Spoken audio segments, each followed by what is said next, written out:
A service of KIBMradio.com, the Internet's home for an all old-time radio.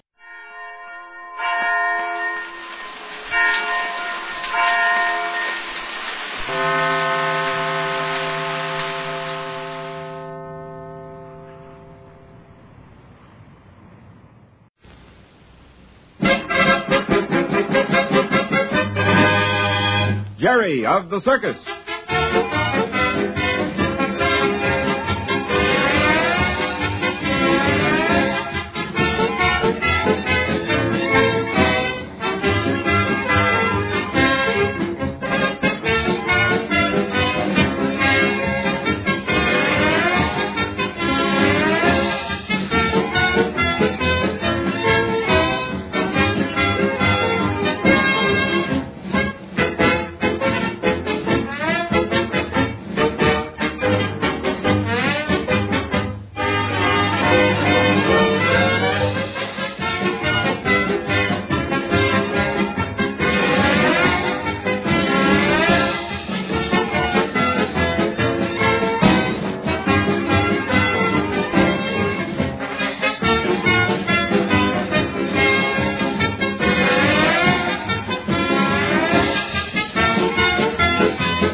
For Jerry of the Circus.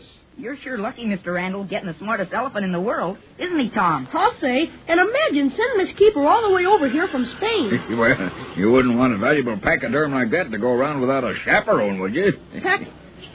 Who? Pachyderm. There's a catch to that.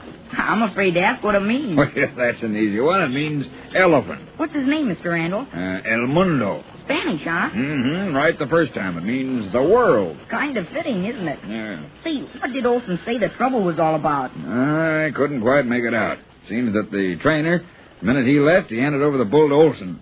You mean headed back for Spain? Yeah, I guess so. I had to buy him a round-trip ticket. Gee, you'd think he'd stay a while and see the country. Yeah, after making such a long trip. Yeah, he probably has to get back. But that's neither here nor there. The thing is that Olson, one of the best bull trainers in the world, is up a tree with this elephant.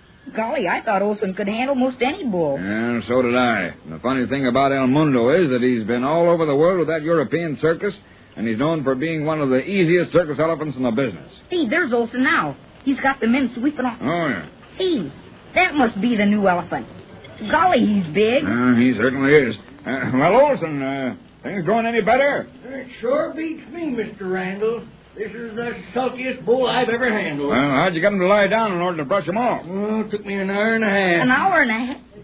Say, that's fierce. I had to chain him to a couple of other bulls, and we dumped him down. Sounded like an earthquake, and did this baby squeal. It's a wonder you didn't hear the noise. No, I've just come on the lot, and the boys have been working all morning. Well, he sure got me beat. I don't know how we're going to work him, let alone allow him in the ring. Well, there must be some solution. Now, listen, after the expense I've been to, I'm not going to give up without a good try. Well, you just watch us while we try to get this baby up. Come on, El Mundo. Up. Why, you wouldn't think he even heard you. Get up, El Mundo. Up. Hey, boys, prod him and make him get up on his feet. You're getting a lot of noise, but no action. Yeah, you're telling me. Well, I guess I'll have to get a cable off to the outfit that sold him to me. I can't have this sort of thing going on. I'll say not. I'll have to chain that crazy bull to other elephants to load him onto the cars at night. Instead of helping me, he's just going to mean a heap of work. Well, I'm sending a cable over there right away. If they've given me a lemon, they're not going to get away with it. I'll be back later, Olson. Okay, Mr. Randall. Ray! Hello there, old fella. Heard all the excitement, huh? Say, what's that in your mouth? Gee, it looks like an empty piece of paper. Here, gimme. Oh, want to play, huh? Give me that paper. Ah, fooled you, didn't I? Well, it may be empty now, but it hasn't been. Looks to me like you've been getting candy. So that's it. All wrapped up in a nice piece of paper. And you'd eaten all the crumbs if I'd never found it. Say, I thought you didn't eat things from other people. What about this? Say, Jerry, the candy might have fallen out. See, it's not a bag. That's it, men. Let him loose now. So that's it. You want to know if you can have the candy, huh? Hey, I wish that new bull of mine was half as smart as Rags. Well, of course, Rags is kind of special. All right, Rags. Where'd you get the candy? We'll go on back, and maybe I'll let you have some. We'll be right back, Wilson. Rags comes first, you know. Sure thing. You kids are welcome anytime. Thanks. I sure wish we could help you with El Mundo. I wish you could, too. There's something back of all this. We made an awful mistake to let that trainer go so soon, but I guess it's too late to be helped now. Hey, don't be in such a hurry, Rags. Yeah, we're coming. Bye, Olson. So long. Say, Jerry, your dog sure is a knockout. No, I'll say. Say, I wonder who gave Rags the candy. Good night. Now what? Well, look at this piece of paper it was wrapped in. Well, what of it? Oh, did you ever see this before? Well, no. Why? Notice anything funny about it? It's awful thin. You bet it is. And it's not like the usual paper around here, is it?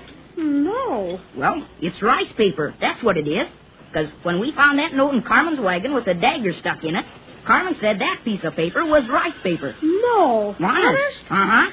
And it was just like the same piece of paper. Could it be the same? Well, of course not. The other had writing on it. Now what? Oh, so you found one of the pieces of candy, huh? Well, maybe you can have it, and maybe you can't. You think it might be poisoned? Well, I'm going to find out who gave it to Rags before I let him have it. Now listen, Rags. Where did this come from? That's it. Take this where you got it. Go on. Look, he does understand. See? He's turned right around and he's heading for... Now what? Nothing. He just found another piece of candy that must have dropped out. All right, old fella. I'll keep it until we know if it's okay for you to have. Say, he's wonderful. Now he's going right. Looks like he's heading for the quarters belonging to the priest. Yeah. He sure enough know where he wants to go. Why, that's the bearded lady's wagon. Oh, so she gave you the candy, huh? Hi there. Say hello. It doesn't look as if anyone's there. It's me, Jerry. Anyone home? If the door's open, why'd you look in? Well, if she's there and wants to talk to me, she'll answer. I don't want it to look like I'm snooping. I see. Doesn't look like anyone's home. I wonder if that's the same kind of paper Carmen's threatening note was written on. I'd sure like to know. While the bearded lady's gone, might be a good time to look around and see if she's got some more of that paper. Might find a clue. I know, but I guess I better check with Carmen and see if this paper's the same as hers. Come on, her wagon's right near her. Let's see if she's home. Oh, it is Rags. Well, speaking of angels. Hi there, Carmen. And it is the master, too. We were just coming to visit you. You were? Oh, nice. I go back home, and you can come and visit me now, eh? Oh, no, that's not necessary. We just wanted to see you, that's all. Tom and I were over looking at that new bull elephant from Spain. From Spain? What elephant? Something come from my own country? Tell me. Well, Mr. Randall bought a famous elephant. At least he thought he did. Called El Mundo. No, not El Mundo. El propio mío, El Mundo. Oh, Jerry, ¿dónde está? I mean, where is he, this old friend of mine? Do you know El Mundo? Do I know this animal? I should say so. For years I have worked with him. I bet Mr. Randall will be glad to hear about that. I'll say so. What did you do with him, Carmen? I worked with El Mundo when I was little girl. I go out in the ring, and he carried me on his trunk. I was only 6, 7, just a baby. Really? Say, you have been with the circus a long time. Of course, I grew up in the circus. But come quick, we must go to see El Mundo. Quick, this minute. All right, Carmen, but I think I better warn you. What? Something is wrong. Tell me quick. Is it bad? Well, you see, it's like this. No one can make him do anything. He won't obey. He's sulky. Even gone on a hunger strike. Wilson can't manage him. Oh, no, mi propio. I no believe it. Well, it's true. Unless they sent Mr. Randall the wrong elephant. Oh, I so wish this was my old friend El Mundo. What a gentle animal. He understands everything I say to him. Such a good beast. Look, there's Olson over there. Looks like they're dragging that new bull over to the menagerie tent. Yeah, they are, of course. Oh, Olson. Hey, Olson. Oh, hello, Jerry. You back again so soon? Yeah. I brought someone to see El Mundo. Well, he's all right to look at, but he's certainly no treat to work with. I am almost afraid to look. Huh? I get so excited when I hear El Mundo is here. Well- And now it must be some other animal. But I Carmen wish used it to work with the real El Mundo. She wants to see if this is her old friend. Oh, so Carmen, you know him, huh? Well, that's good. Hey, boys, bring that bull back. We were just putting him away. But what is it? He's chained to those other bulls? Oh, it is sad. You bet your life it's sad. It's a major tragedy, if you ask me. I can't do a thing with him. Oh, the poor thing. Huh? Here, let me see him. Well, Oh, El Mundo, Well- El Mundo, querido mío. Oh, well, what do you know about that? ¿qué tal? Querido mío. Ella no lo creyó. El Mundo es tú. Well, it's a right elephant, all right. Look at her. Imagine He that. put out his foot and she walked right up close to his head. I'll be if ever an animal was glad to see a person. That's it. Look how gentle he is with her. Amigo mío, ¿no hay cuidado? El Mundo, mi lindo. Carmen. Hey, Oh, she doesn't even hear us. querido. Look how he puts his trunk around her. Yeah. So gentle. Carmen, hey, it is the right one, huh? Of course, it is El Mundo, El Mundo. the greatest elephant in all the world. Mhm. He's so gentle like a lamb, so kind like a mother, so good. Okay, Carmen. You see, Olson? She used to work with El Mundo when she was a little girl. Oh, so that explains it. Carmen, say, Oh, yes, Mr. Olsen. will you tell me something? Why can't I make that bull work? I do not know. He works fine. He's smart and, oh, he's so good. Well, I'd certainly like to know the combination. What is it? What do you do? Jump down and I'll show you. There you are. Now, I'll try again. All right, El Mundo, down. Go and lay down. Quick, down. Oh, no. No, not like that. Huh? No. Oh, poor El Mundo, no wonder. Here, I show to you. Huh? El Mundo, siéntate. Ven conmigo. Siéntate. Well, There, you see? He understands now. You talk to him in English. No wonder he cannot obey. He no understand. well, I'm a blithering idiot if there ever was one. Can you beat it? All of us stand around and not one of us realizes he can't understand us. Golly, that's funny. Oh, funny. It is sad. Mi pobre amigo, he is so willing, but he not even know what you want. Oh, I'm so happy to have El Mundo back again. Say, we better run and tell Mr. Randall before he sends off that cablegram. Say, we'd better at that. Come on, let's go now. Okay, come on, Reg. We'll be back, Carmen. Yes, I stay here with my good friend El Mundo. All the crazy things. Gee whiz. Now what? Oh, well, we forgot all about asking Carmen about that piece of paper. We've got to find if the same person who gave Rags the candy is the same one who's sending those threatening notes.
Jerry of the Circus.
For Jerry of the Circus.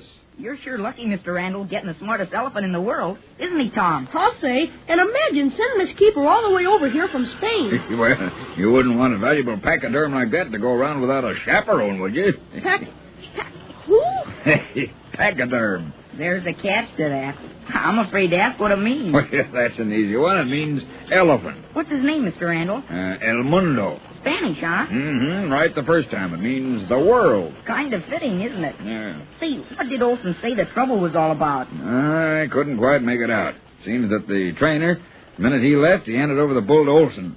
You mean headed back for Spain? Yeah, I guess so. I had to buy him a round-trip ticket. Gee, you'd think he'd stay a while and see the country. Yeah, after making such a long trip. Yeah, he probably has to get back. But that's neither here nor there. The thing is that Olson, one of the best bull trainers in the world, is up a tree with this elephant. Golly, I thought Olson could handle most any bull. Yeah, so did I. And the funny thing about El Mundo is that he's been all over the world with that European circus, and he's known for being one of the easiest circus elephants in the business. Hey, there's Olson now. He's got the men sweeping off. Oh, yeah. Hey, that must be the new elephant. Golly, he's big. He certainly is. Well, Olson, things going any better? It sure beats me, Mr. Randall. This is the sulkiest bull I've ever handled. Well, how'd you get him to lie down in order to brush him off? Oh, it took me an hour and a half. An hour and a half? Say, that's fierce. I had to chain him to a couple of other bulls, and we dumped him down. Sounded like an earthquake, and did this baby squeal. It's a wonder you didn't hear the noise. No, I've just come on the lot, and the boys have been working all morning. Well, he sure got me beat. I don't know how we're going to work him, let alone allow him in the ring. Well, there must be some solution. Now, listen, after the expense I've been to, I'm not going to give up without a good try. Well, you just watch us while we try to get this baby up. Come on, El Mundo. Hup. Why, you wouldn't think he even heard you. Get up, would you? El Mundo. Hup. Hey, boys, prod him and make him get up on his feet. You're getting a lot of noise, but no action. Yeah, you're telling me. Well, I guess I'll have to get a cable off to the outfit that sold him to me. I can't have this sort of thing going on. I'll say not. I'll have to chain that crazy bull to other elephants to load him onto the cars at night.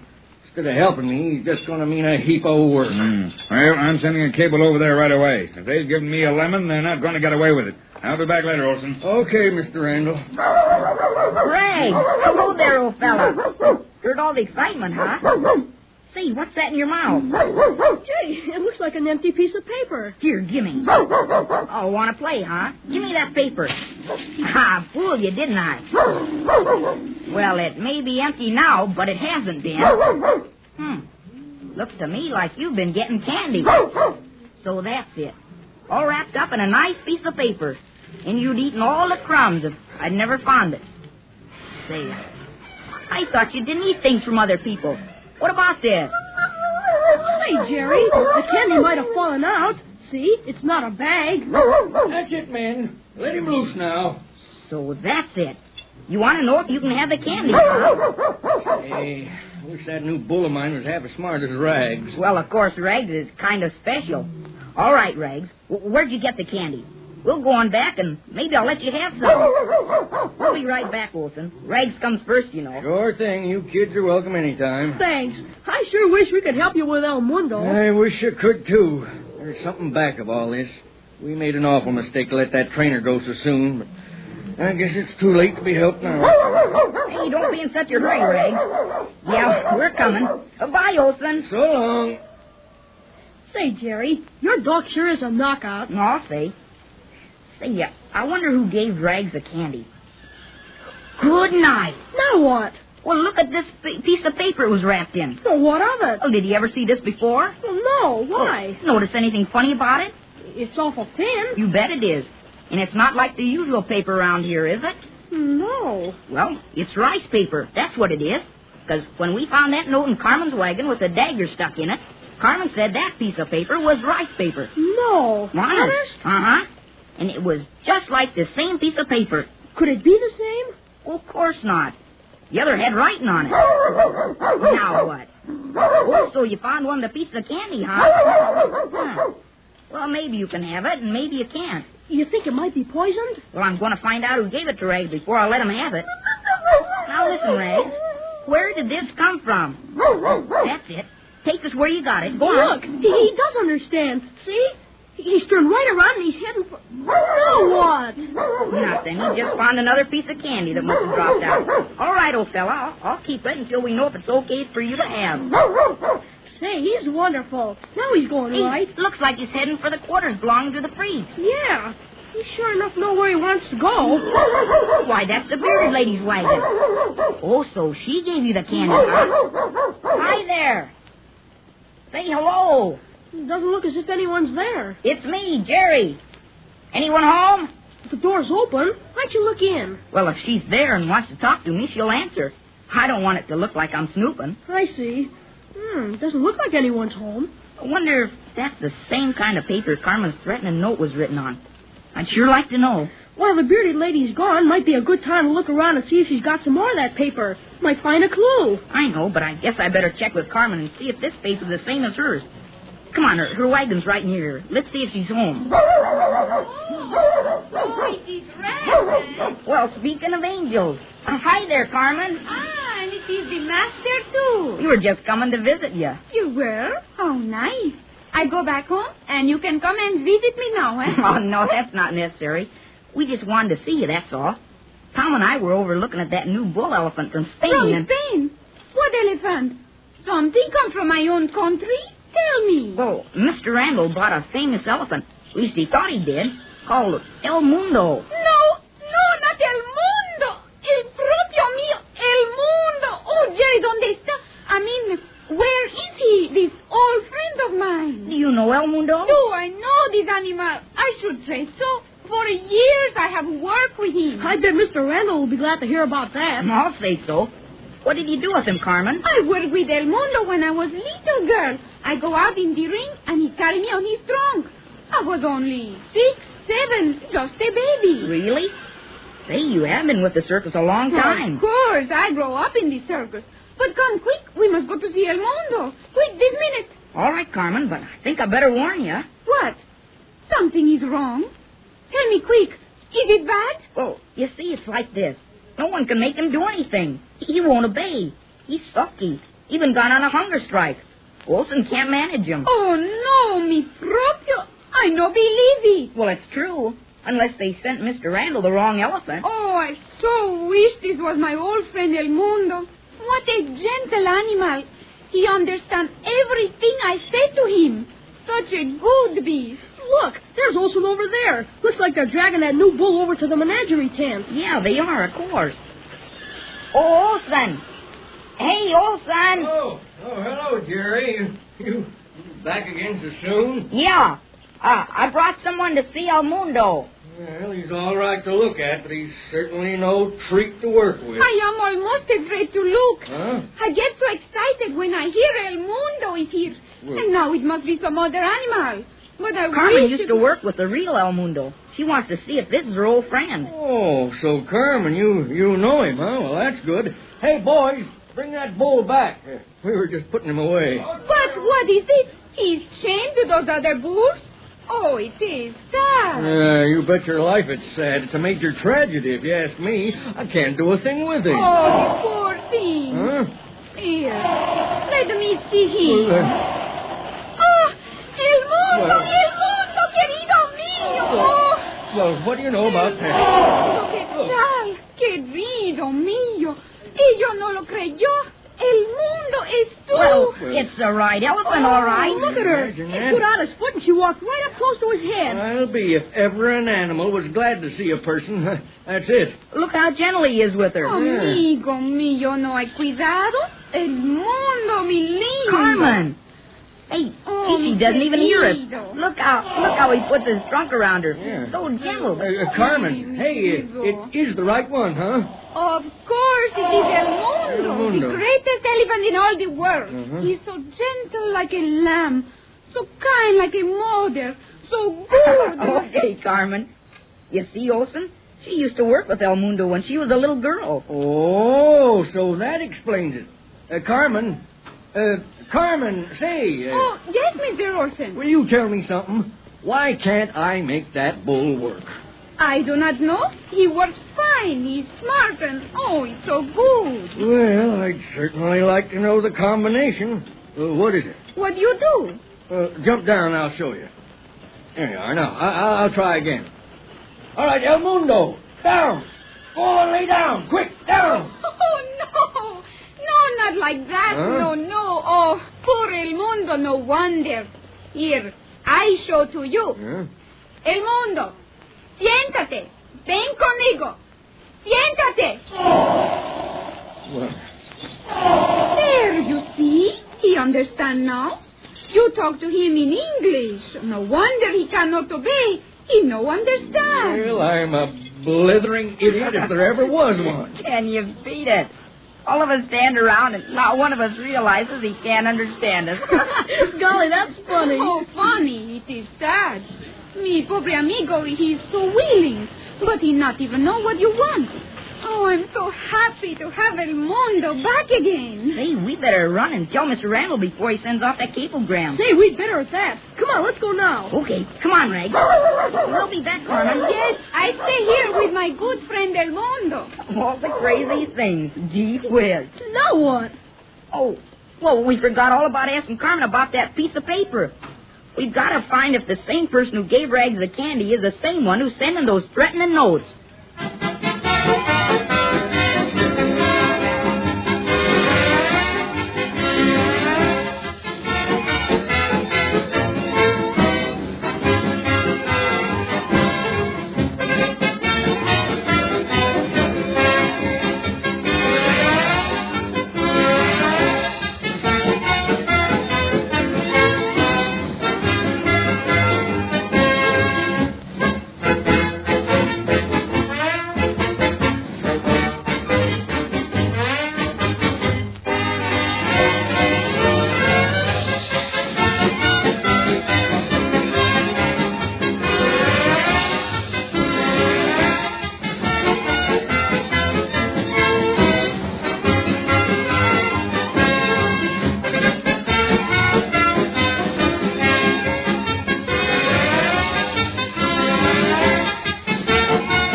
The greatest story ever told.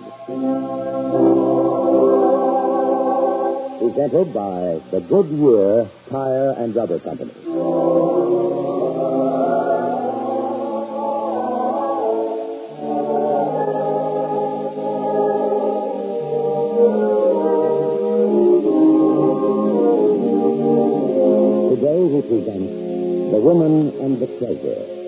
a drama inspired by an event set forth in the 19th chapter of the Gospel according to St. Matthew. An event from the greatest life ever lived.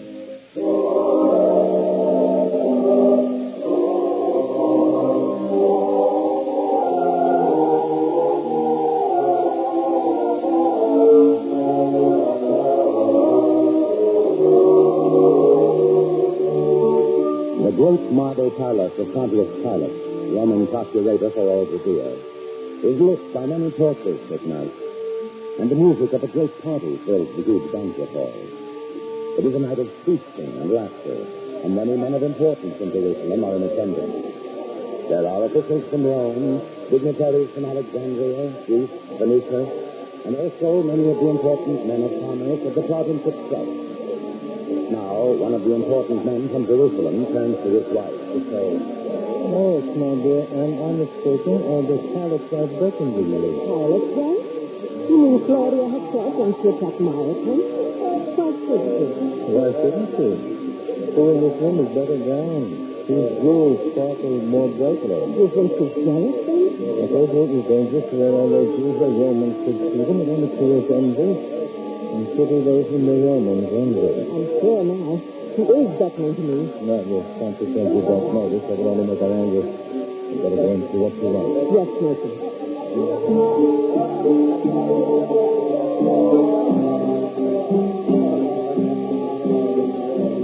Beckoning to me, Excellency? My dear, I leave all such titles to my husband. You may call me by my name. Thank you, Claudia. You are Lois, voice of the great merchant nation. Are you not? I am. What do you wish of me? Was it the diamonds that attracted your eye? Is there a woman who wouldn't notice such unusual gems? But it was more than that. Listen to me closely. As we talk, pretend that this is a casual conversation. I don't understand. You have only to listen and smile and pretend that we are carrying on the kind of idle, useless chatter men always expect of women. There, smile. And nod for friends. That's better. And you wish to talk to me about something at the same time? Yes. After all, he is one of your people. Who? The man who has come down from Galilee. They tell strange tales about him, and curious, interesting. Does he do miracles? Does he teach about what he calls eternal life? True. I've never even heard of him. They call him the Master. And Pilate has already heard reports from Galilee that many people follow him. I've heard nothing. I'm sorry I cannot tell you. You can trust me. I'm not hostile to your people. Believe me. Then believe me, too, for I know nothing. If I did, I would tell you. I was sure you'd know. Sure that I would find out tonight. You see, it's important that I find out tonight. Try tonight. You'll find out very soon. You'll find out? How? See that serving woman who makes her way toward us, bearing the tray with food on it? Yes. Listen, when she comes near. Mistress, I am to offer us the food, ma'am. Oh. Yes, mistress. Now tell me. What have you heard? The Master and some of his disciples are at a house in the poor quarter of Jerusalem. The door is open, and many stand and listen outside. There is a great crowd. Now, you think it will be safe today? My son waits at the back gate of the palace, ready to lead me there. And I have arranged for several simple ways to cover your arms, Lois. You will be well disguised. No one will know. Good. So I must satisfy my curiosity about this man. Lois, would you go with me? Of course, Claudia. If you wish. Then we must slip out of this hall without being too conspicuous. I shall go see. You will find. Yes, Claudia.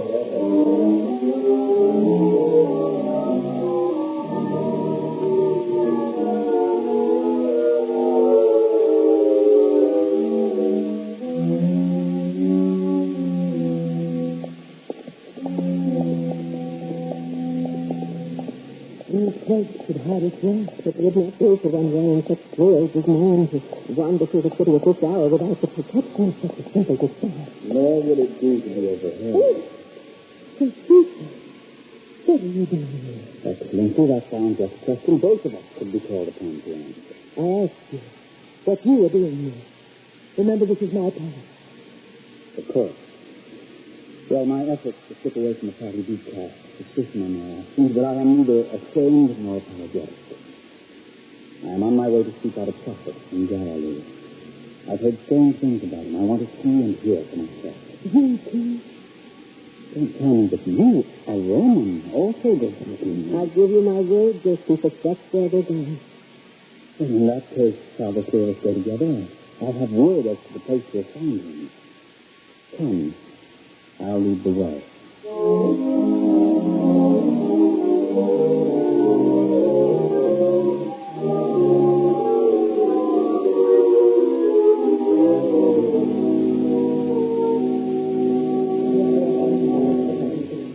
I had heard there were miracles. Healings. We've seen many so far. Even if there were no healings, there is miracle enough in this house. What do you mean? What Lois tries to tell you is that such a prophet who teaches to the poor is miracle enough in this land. You may be disappointed, Claudia, but I am impressed. Greatly impressed. The things he teaches, a kingdom of heaven, everlasting life, these are things a man seeks after. And I shall find out how one achieves them. You would ask him? Yes. Master, I must ask you one thing. What good things shall I do that I may have the eternal life of which he spoke?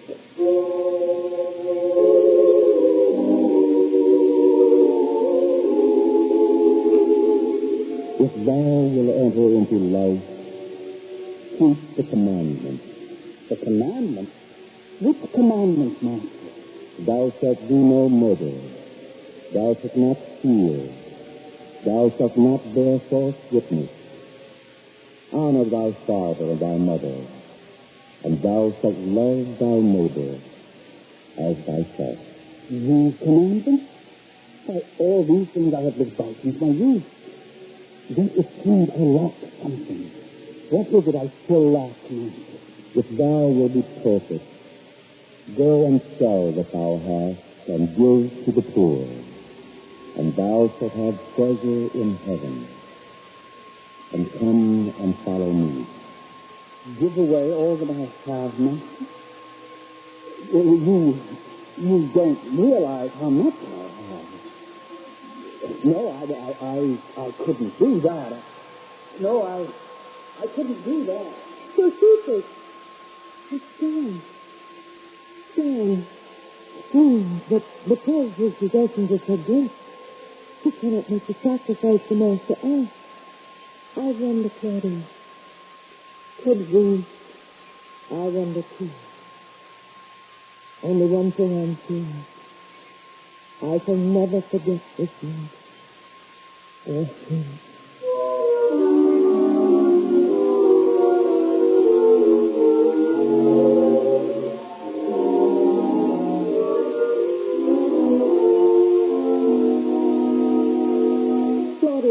I came to the palace this morning as soon as I received your message.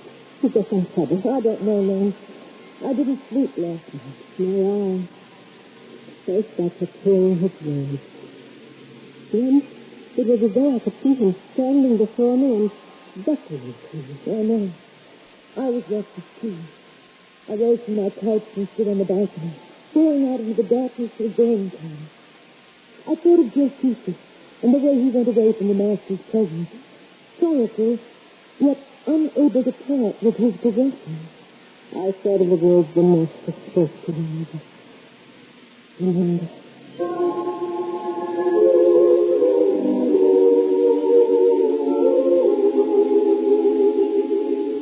lay not up for yourselves treasures upon earth, where moth and rust doth corrupt, and where thieves break through and steal. But lay up for yourselves treasures in heaven, where neither moth nor rust doth corrupt, and where thieves do not break through nor steal.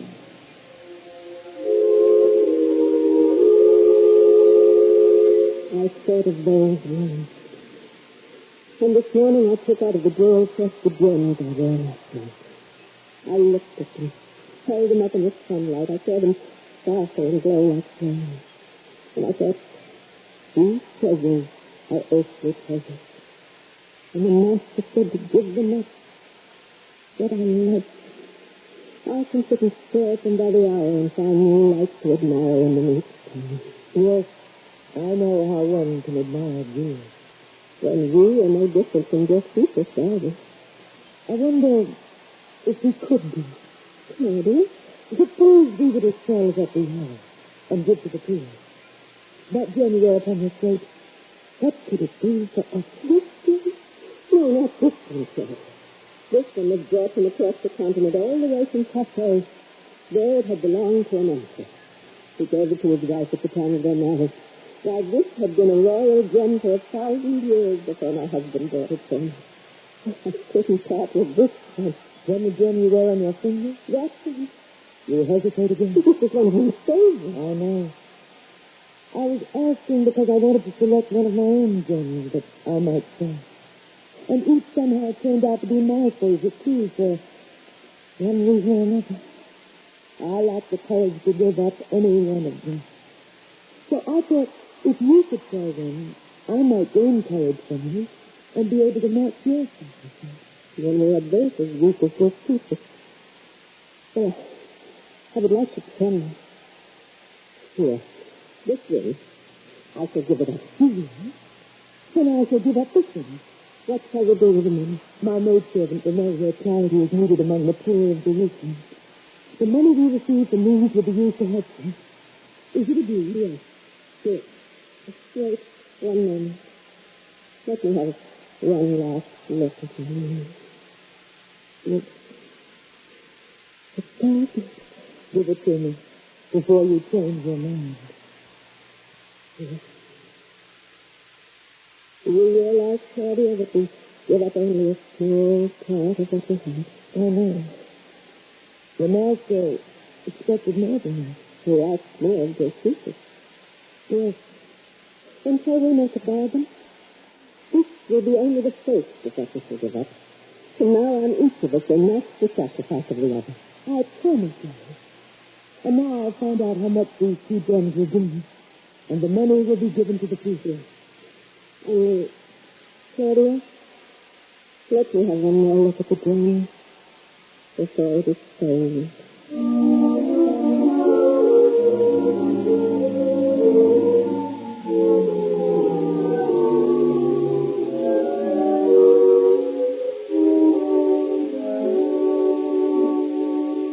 Lois, what is it? Is there something wrong? No, dear.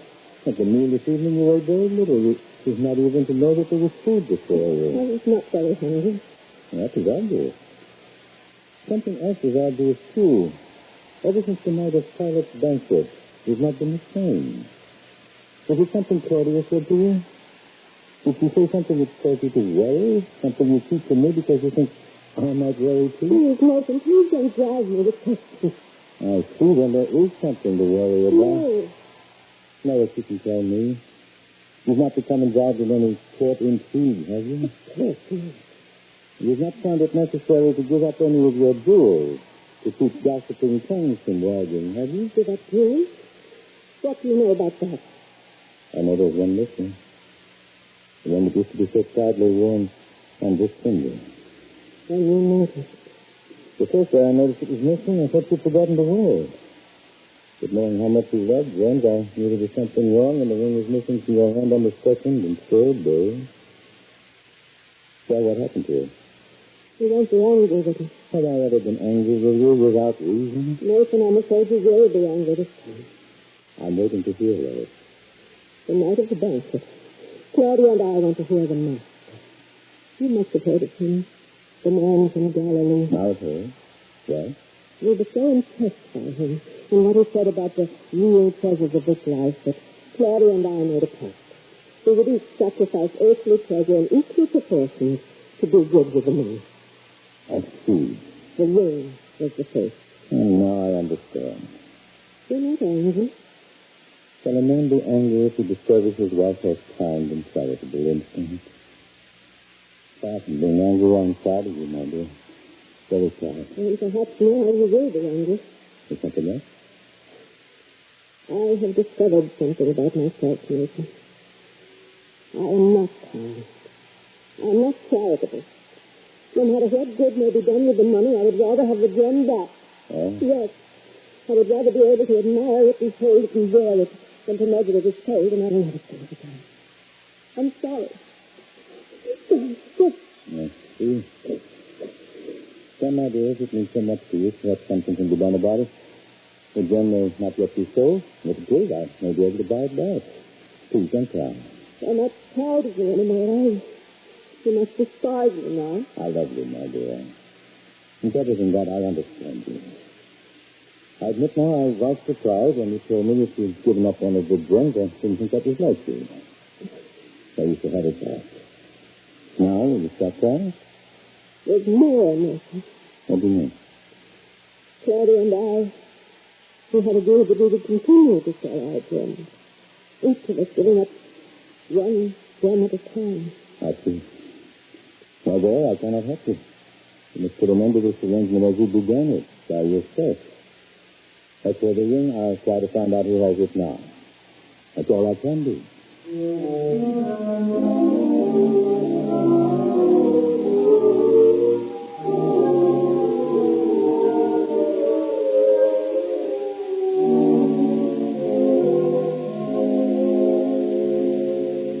Well, Daniel, have you dealt in such a gem as I described? Have you seen it? Heard of it? What makes you think that I would have seen such a ring as you described? For one thing, I know that in the past, Claudia has bought several gems from you. And she wanted to show some. She can take you, I'm sure. Well, take care, Nathan. Don't involve private liking it. When you deal with such highly influenced people, and caution and a closed mouth on the best effort. Who would know why someone like her Excellency would want to dispose of gems suddenly? I know. You do? Yes, but I have no interest in her gems, only in the ring which belonged to my wife. I must know who's it given to you. There are no secrets where all is concerned. Yes, the gems were brought to me, both of them. And the ring, where is it? What price you put on it? The ring? That was sold the very day it was given to me. The other gem was sold the next day. The money has been given to the woman Claudia Cynthia. The ring is sold. Well, I must go and find the buyer and get it back. That would take you on a long journey, Nathan. It's not sold to someone residing here in Jerusalem? It was sold to a Roman.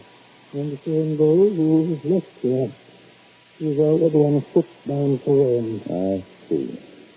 Well, thank you, Daniel. Perhaps there are some other gems which might take the place of that one. I have many here. No, I'm afraid it has to be that ring or nothing. Well, I shall tell my wife. Good day, Daniel.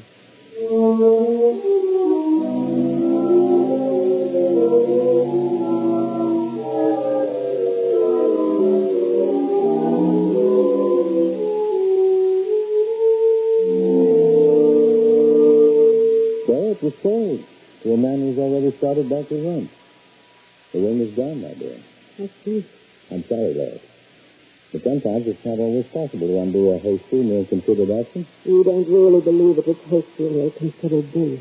What else could it be if you do it one day and regret it so keenly the next? I don't mean that.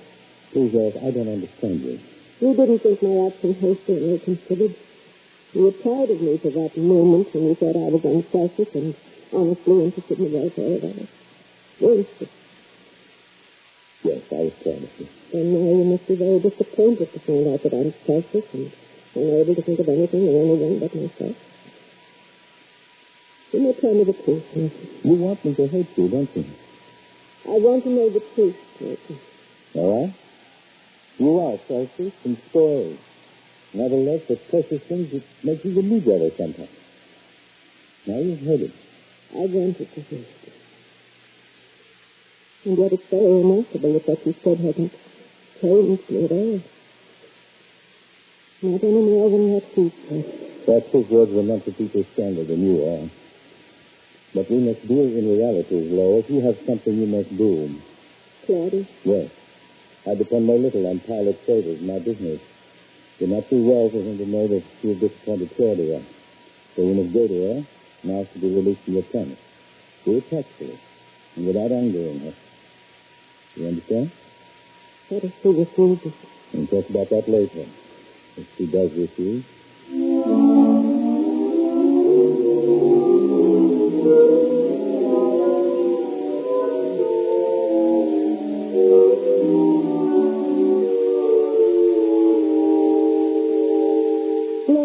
I've been waiting to hear from you. I thought you'd have come to call on me before then. I had wanted to, Claudia, but I found myself unable to do so. You were ill? No. I had a great deal of thinking to do. Yes, you've been troubled. Claudia, I've been trying to think of ways to tell you. I thought of many ways, but all of them would have been dishonest. Yes, what are you trying to say? You must give me your word that I'll not be offended. After all, it was you who established an equality between us. Now it is very important that I be able to trust you as an equal. Have I ever said anything that would indicate I do not feel that way? No, but then you don't know what I'm about to say. I promise I will not be offended. Then I was 16. Claudia, you must understand that when I made my promise, I meant to carry it out. I didn't give my word lightly. So did I do it because I wanted to impress you or gain your friendship? You mean the promise that each of us would match the sacrifice of the other? Yes. But you were the one who made that suggestion. It must make my weakness now to know. The truth is I cannot do it. I cannot abide by my promise. I have offended you. Perhaps at one time I would have been offended. But something has been happening to me of late. Somehow I'm different. I seem to understand people better than I did. I can sympathize with their feelings and their frailties more than I ever could before. You even sound different. Claudia, what has happened to you? I think it was hearing his words. It put me to shame. I wish I could withstand you. But I'm not. Will you release me from my promise? If you wish it. And there will be no resentment. It will not cause His Excellency any trouble or embarrassment. I kept the promise a secret. No one will know that you were released from it. The whole thing shall be forgotten. Thank you, Claudia. Thank you. Be quiet now. What is it? I noticed my maidservant standing in the doorway. I wouldn't want her to hear it for your sake. Mara, come here. Yes, mistress. Mara, have you heard anything this woman said? Oh, no, Excellency. You know I never eavesdrop. But you were standing in the doorway. Only because there's someone here to see you. I wanted to tell you. You see, the woman cannot wait too long. I had trouble getting her past the guards at the gate as it was. You had trouble? Yeah. The poor are never received here, mistress. You must know that. So this is a poor woman. And what does she want? Only to talk to you. I couldn't refuse her, mistress. Would you take the time to see her? Claudia, shall I leave? No, Lois. It can be no secret business. Mara, you may have the woman brought in. Yes, mistress. This is most unusual. Poor woman, coming to call on me.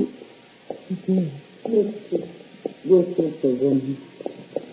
There's no reason to throw yourself at my feet, woman. Stand and say what it is that brought you here. Thank you. Though it's for myself alone, perhaps I never would have the courage to approach this place. But they kept urging me. They kept telling me someone must go to her. Someone must tell her. They seemed to think that I should do it best. They? Who? All of them. The widow whose husband died, leaving her without even enough to feed her children for the next week. And the blind old man who is now too old and weak to beg. And there are so many others. So many. I myself, who have a husband, lamed and unable to support my children, so that I must see everything and have not known a single good day since all this evil came upon me. You don't know what your kindness has meant to us. The help, the comfort, the joy you don't know. Please, Anne, there is no need to cry. Please don't talk of such goodness without shedding tears of thanks. Now that I have told you, I shall not trouble you any longer. Wait. Let me look at you. At me? Lift your face. Let me see it. Oh, look at me. Oh, the tears that stand on her cheeks. Crying and embarrassed. Offended me? No, woman. It has suddenly opened her eyes. And more important, it has opened her heart. I know something I never knew before. I feel different. Claudia, will you forget everything that I've said to you this day? I will stand by my promise always. I'm happy to hear you say it. It was whole tears that did it. As I looked upon this woman's face, as I saw the light fall on those tears of thanks and respect, I knew suddenly that they meant more than the sparkle of the gems I'd held so dearly.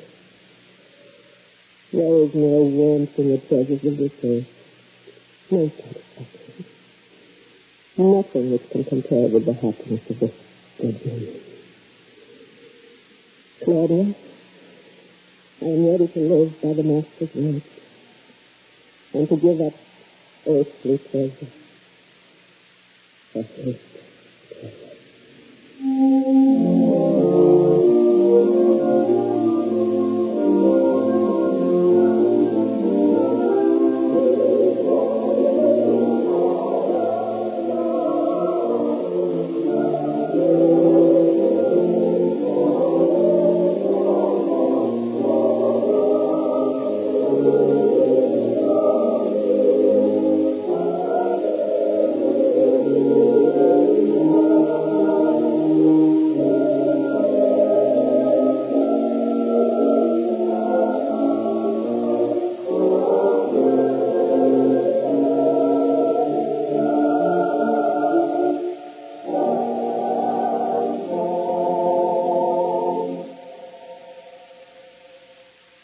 This program was brought to you by the Goodyear Tire and Rubber Company.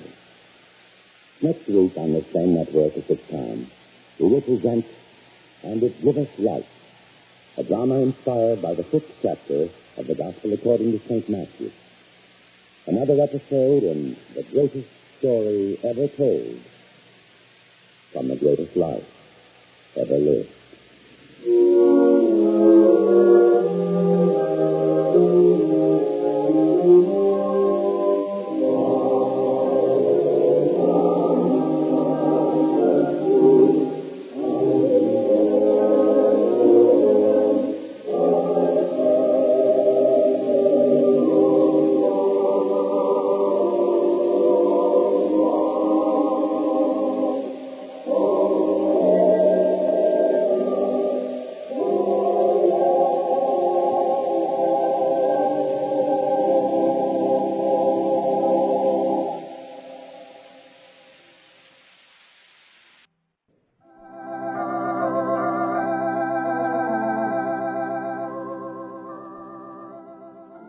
Once upon a time, there was a boy named Jimmy. Now, when Jimmy was very young, he became quite ill. So ill, in fact, that the doctors almost gave up hope of his ever getting well. Jimmy could not play as other boys did, so he spent his time reading. His favorite stories were about knights of old and their brave accomplishments. And these stories inspired him. I will get better. I will. I will. And by, he did recover. I knew I could. I just knew it. But even though Jimmy did defeat his illness, he was never what you would call healthy. He was very small and weak, and it was most difficult for him to walk. I can walk. I know I can. If I just put one foot in front of the other. But often he would fall. Oh, how can I ever? And although Jimmy felt like crying, he would remember the stories he had read about the brave knights and how they would never give up. And he would pick his little body up and try again. If I could just make it over to that door over there. If I could just make it. And after several tries, Jimmy usually accomplished what he set out to do. I knew I could do it. I just knew it.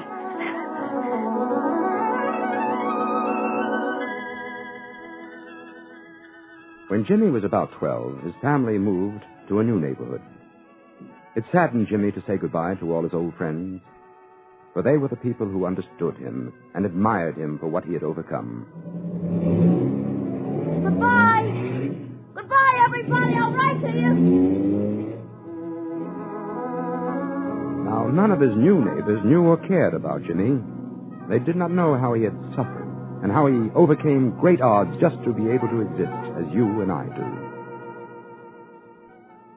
I won't tell them. I don't want them to feel sorry for me. I can do anything they can do. I'm just as good as they are. Now, in this neighborhood, there were a gang of very bad and very mean boys. They had a club, and they called themselves the Comets. And although Jimmy knew they were bad and mean, he couldn't help wanting to belong to the club. Hi. I'd like to join, if I could. But the boys just made fun of Jimmy, and one of them, named Muggs, laughed at his small size. I can do anything you can do. I can. Hey, what are you doing? Get your hands off me. The boys fought fiercely for a long while. Finally, Tommy, the leader of the gang, stopped them. Gee, thanks, Tommy. I don't look strong, I know, but I can do anything anyone else can do. So Tommy told Jimmy that he would be given the chance to prove his worth as a Comet. He told Jimmy to meet the gang that night. Jimmy met them in one of the toughest parts of the city. When he got there, he met Tommy and the rest of the gang. They stood under a dim streetlight. And when Jimmy came along, they became suddenly silent. Well, what do you want me to do? Tommy told Jimmy that they had a job to pull off. There was an old warehouse on the corner, and the gang intended to break in. Break in? Well, what for? The gang laughed at him. Oh, I guess just to smash it up, huh? Tommy nodded yes. Yeah, that's what I thought. When they got to the great locked doors of the warehouse, the boys boosted Jimmy up to the window. And by squeezing his small body, he was able to gain entrance to the building through a tiny opening in a window. It was a dark, dark, eerie place inside. And as Jimmy walked along in the pitch blackness, he could hear the rats scurrying about in front of him. I won't be afraid. I won't. He finally found the front door, opened it, and let the rest of the gang in. He certainly was glad to see them. Okay, gang, come in. And as the gang walked into the building, Jimmy could see they were all carrying axes and sticks and large crowbars. They slowly made their way up to the top floor. Tommy paused and then shouted, "Okay, guys, let him have it."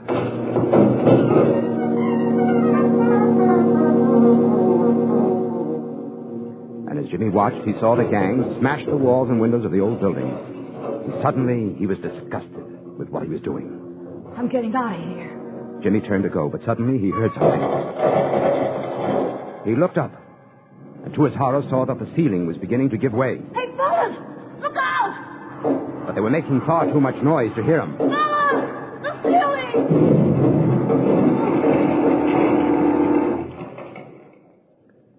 When the dust cleared, Jimmy saw that the ceiling had collapsed on the gang, trapping them underneath it. He heard some of the boys cry out in fear and others in pain. I'm trying to help, guys, but I got an old beam holding my leg. If I could only move it. So heavy. So heavy.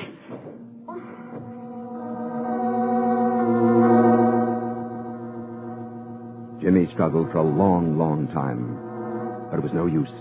The beam just would not budge. And finally, exhausted, he collapsed, and he felt himself falling into a deep, deep sleep.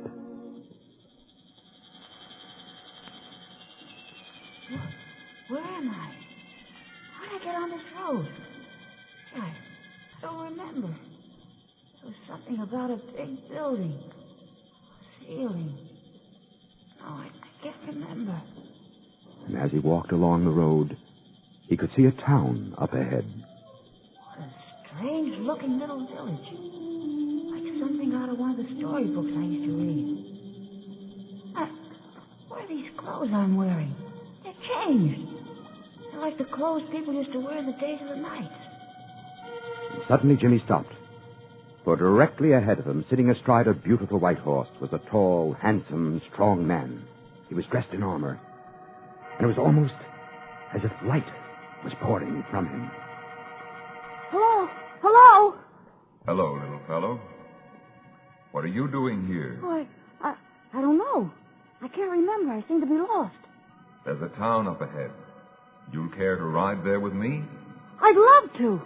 And with that, the knight reached down, picked Jimmy up, and placed him beside him on the beautiful white horse. Jimmy had never been so thrilled. The knight was everything he had ever dreamed of being, but could not be because of his illness. What's your name, child? Jimmy, what's yours? George.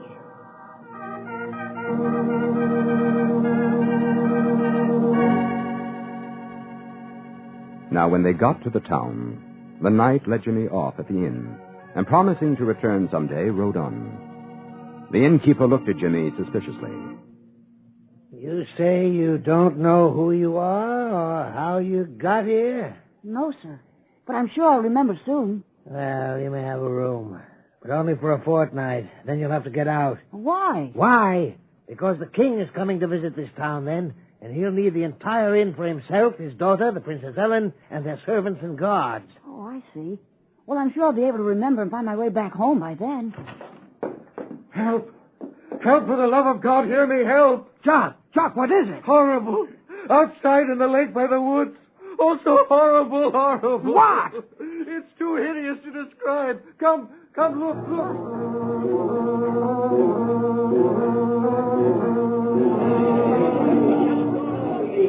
There, see! Jimmy looked out and saw the most hideous monster ever imagined. It was at least 60 feet high, covered with green, wet scales. It was fat and powerful, and from its huge, fanged mouth issued smoke and flame. Well, what is that thing? Dear God in heaven. A dragon. Dragon? I never knew there really were such things. Oh! Listen to me. The creature can talk. Townspeople, listen to me. I have decided to live with you. From now on, you shall be my servants. You will do as I bid. There. God preserve us. The monster devoured the man. Now, as I said, you shall do my bidding. Yes, sir. What do you mean, yes, sir? You should kill him. He's a fiend. Hush. Do you want us all to be destroyed? What is it you wish?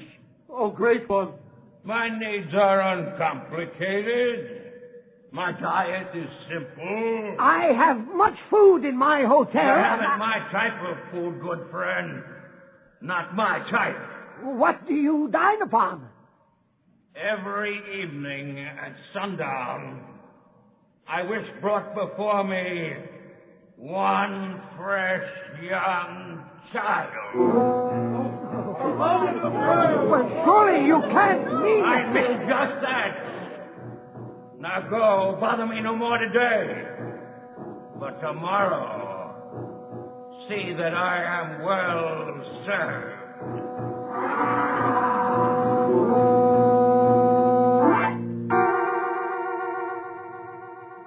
That night, the townspeople held a meeting.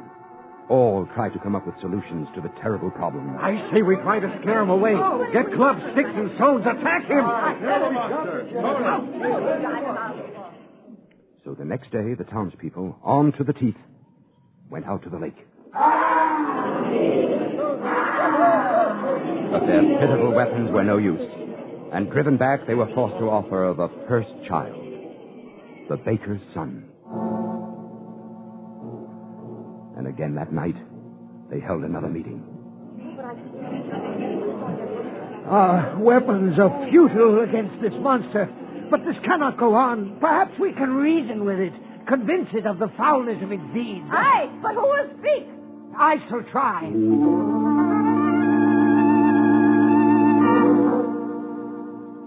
And the very next day, the innkeeper went out to talk to the dragon. Oh, noble one, we realize now that you are much more than we mere mortals. But don't you realize how very abominable your actions are? We shall be happy to feed you, take our cattle, our sheep, but not our children. I told you my desires. Now away, I'm hungry. Away!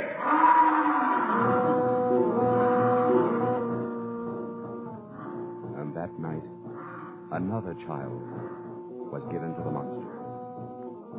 So involved were the townspeople in their plight that they failed to realize a fortnight had gone by. And on a bright morning, the king arrived in his golden coach. Now, what's this? No one here to meet me. No banners, no trumpets. Oh, dear, somebody's slipping. Father, it does seem strange. Well, there's the inn. Come, we'll get to the bottom of this. Innkeeper! Innkeeper! Yes, I'm coming. Hold your horse. Oh, good heavens. Now, what is the meaning of this outrage? Your Majesty, thank the Lord you're here. Our town has been besieged. Besieged? I saw no army. Not an army. Worse, a dragon. Oh, tut, my good man. You've been dreaming. There simply are no such things as dragons. No, but there is one outside of town. Let me show it to you. Now, look here, my good fellow. I'm weary from the journey, and... Your Majesty, please. Oh, very well. But mind you'd better be telling the truth. Ellen? Yes, Father? Now, you stay here at the inn. If there are any dragons about, I don't want you near them. I understand they scorch.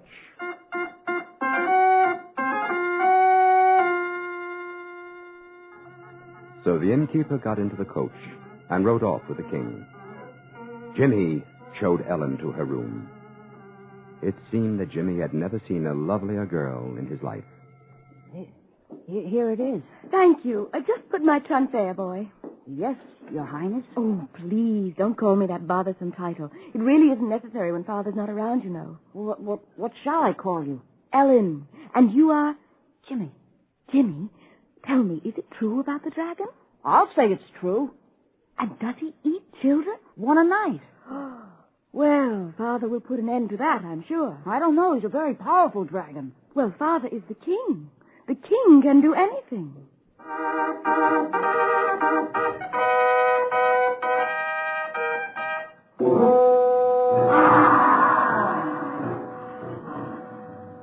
Now, dash it all, old fellow. Don't carry on like that. I'm the king, and I tell you to be silent. The king! I command you. Yes, Your Majesty. Now you're to positively stop eating children. It just isn't done. And what will you do if I refuse, Your Majesty? Do, sir, I have an army with me, and I shall order them to give you a jolly good thrashing. It's been a long time since I feasted on an army.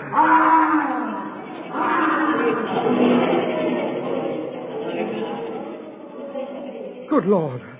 He devoured 20 men in one gulp. I told you. Dash it all. Come back here, men. Come back. Oh, you cowards. Any other commands, Your Majesty? You filthy beast, you haven't seen the last of me. Yes, I know. What do you mean, you know? I will see you at sundown. At sundown? I feel like dining on a princess this evening. Oh, no. Bring her here, or I shall demolish your entire kingdom.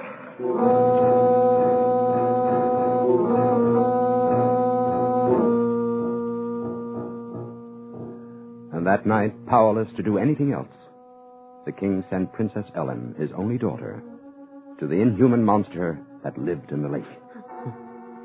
Oh, Ellen, what will I do without you? Perhaps I can help you. Oh, go away. Can't you leave a man alone in his grief? Oh, dash it all, who are you? A soldier. Soldier? What soldier? You're not in my army. I am in our Lord's army. It was the same noble knight who had brought Jimmy to the town. The same tall, armor-clad man with a light that seemed to radiate from him. No, 'tis no good. I saw the beast slay 20 soldiers in one fell swoop this afternoon. I have a weapon. Oh, they too had weapons, the finest, the strongest. Mine is finer. Mine is stronger. Mine is eternal. Oh, it's just no use. It's no use at all. No, Father. Let the knight go. Ellen, you're not supposed to be here. You're supposed to be tied to the stake, waiting for the dragon. Jimmy went in my place. Jimmy? The boy? Oh, Father, he dressed in my clothes. He said that the beast would never know the difference, and that when it came time to be eaten, he would allow himself to be taken. And when he got near enough, he would try to slay the dragon. Oh, bless that boy. What a noble lad. Where did he go? The beautiful knight? Well, he just seemed to slip out. Who was he, anyway?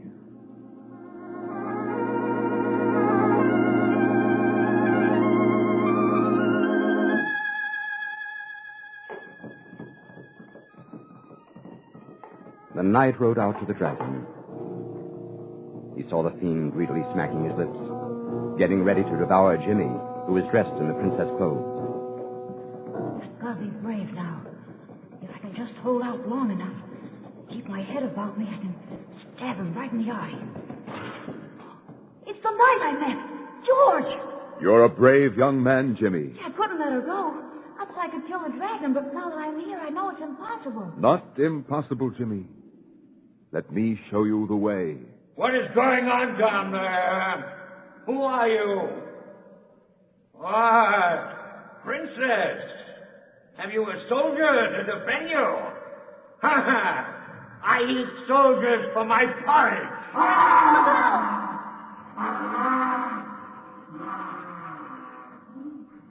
Why, he didn't even singe us. No. But how? One moment, Jimmy. Then the knight did a strange thing. Instead of charging the beast, as any other soldier would have done, he knelt and was silent for several minutes. George? What are you doing? He's coming again! Run! Run! But the knight remained kneeling. And when the smoke and fumes cleared, Jimmy saw that they were both unharmed again, and that George was still kneeling. What is this? How can it be? Get off your knees, you fool! Fight me like a man! That's just what I intend to do. I'll flatten you into a pancake! Use that pathetic little sword of yours as a toothpick! Away!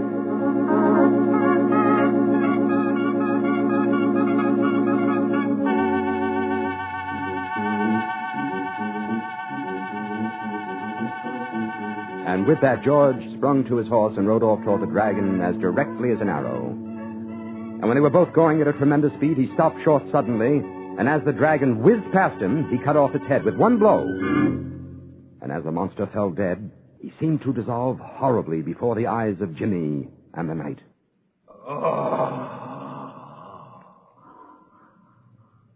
And when it had disappeared, in his place were all the children and soldiers he had eaten. They were stunned and a little surprised. But really, they were not too bad off, considering what had happened to them. You did it, George. You killed him. Not me alone, Jimmy. Not me alone. It was God. God? I asked him to help me, and he did. Any battle can be won, any feat accomplished, if one only asks God for his help. And it's that simple? Yes, Jimmy, that's simple and that's sublime. You were brave, acting out of nobility. But you didn't use your one most valuable weapon. My weapon? Prayer. Asking God to help. I'll remember that. Ask God. Ask God. Remember it always. Remember it always. Remember it always.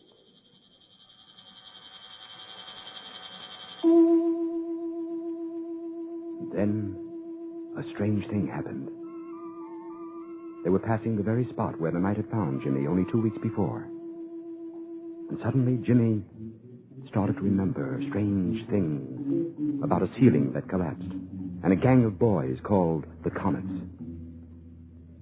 And suddenly his leg began to pain him. And when he opened his eyes again, he was back in the wreckage of the warehouse. His leg was still held by the beam, and the rest of the boys were still trapped under the ceiling. Oh, it's a dream. Just a dream. But no! He heard Tommy and the rest of the gang still trying to free themselves. They had grown weaker and seemed to be going fast. Yeah, I'll try to free you. I'll try. It's no use. It's no use. It's too heavy. Remember it always. Remember it always. Remember. What was it? Remember. Ask God. Ask God. And Jimmy closed his eyes and prayed. He asked God to forgive him for his wickedness. And forgive the other guys, too. They didn't know they're poor. They need help. You help me now. We'll all be good. Honest. Just help me. And with that, Jimmy moved his foot slightly, almost without meaning to, and the timber fell aside. I'm free. I'm free. I gotta get help. Gotta get help.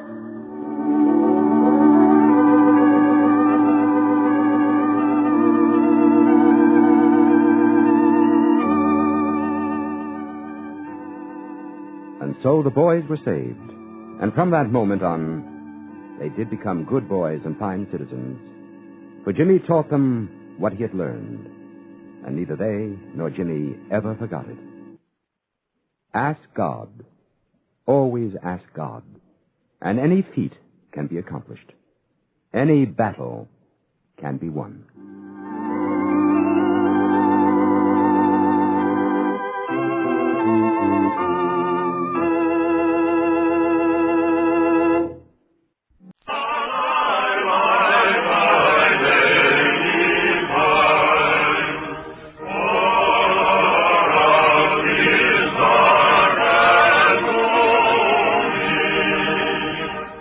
The National Broadcasting Company, in cooperation with the National Council of Catholic Men, presents the Catholic Hour.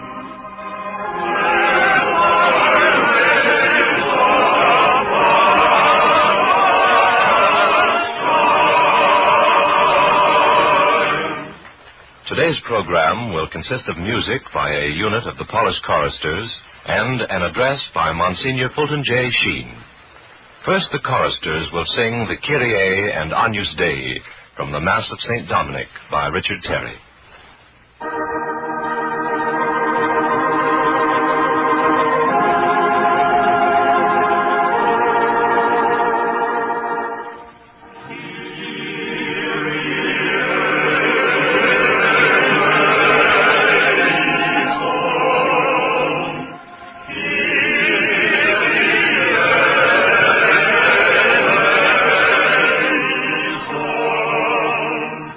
Kyrie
Monsignor Fulton J. Sheen of the Catholic University of America will now deliver the seventh in his series of 17 addresses on the crises in Christendom.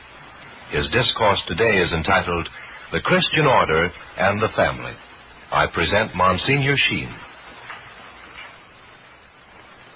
Friends,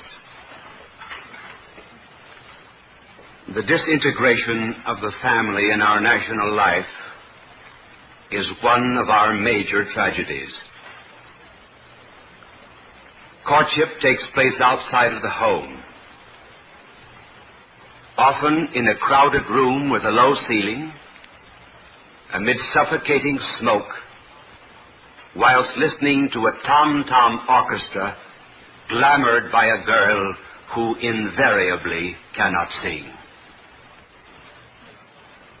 The wife listens to radio serials with their moans, groans, and commercials, where triangles are more common than in a geometry book. She reads magazine articles written by women who never stay at home, saying, "A woman's place is in the home." The family Bible recording dates of birth and baptism is no longer existent, because few read the Bible, few give birth, and few are ever baptized. One of the most evident symptoms of the breakdown of the family is divorce. The universalizing of easy divorce by the recent decision of the United States Supreme Court means that the institution of marriage is slowly degenerating into state-licensed free love.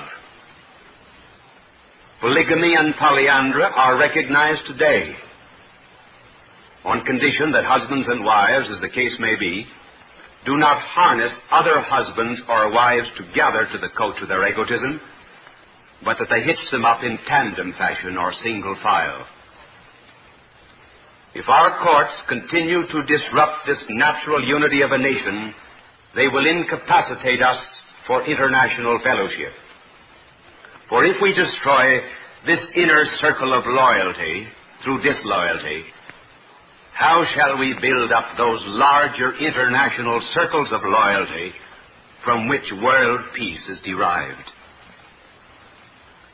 I sometimes wonder if it really does any good for a Christian to argue against the modern pagan who believes that divorce is legitimate and that marriage is a terminable pact of selfish fancy. Like two women arguing over back fences, we are arguing from different premises. The majority of people who are opposed to the stability and continuity of family life do not believe in the moral law of God.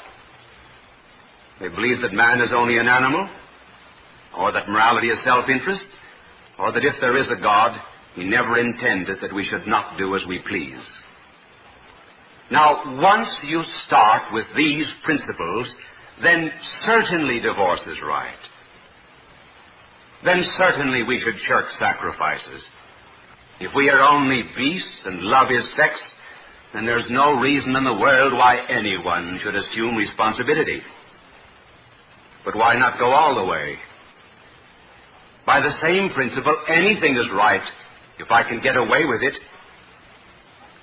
If bonds between husband and wife are revocable at will and for the advantage of self-love, why should not the treaties between nations be revocable at the will of either party? If a husband may steal the wife of another man, why should not Germany steal Poland? If John Smith can break his treaty to take Mary Jones until death, who shall say that Italy is wrong in breaking its treaties with Ethiopia, or that Japan is wrong in seizing Manchuria?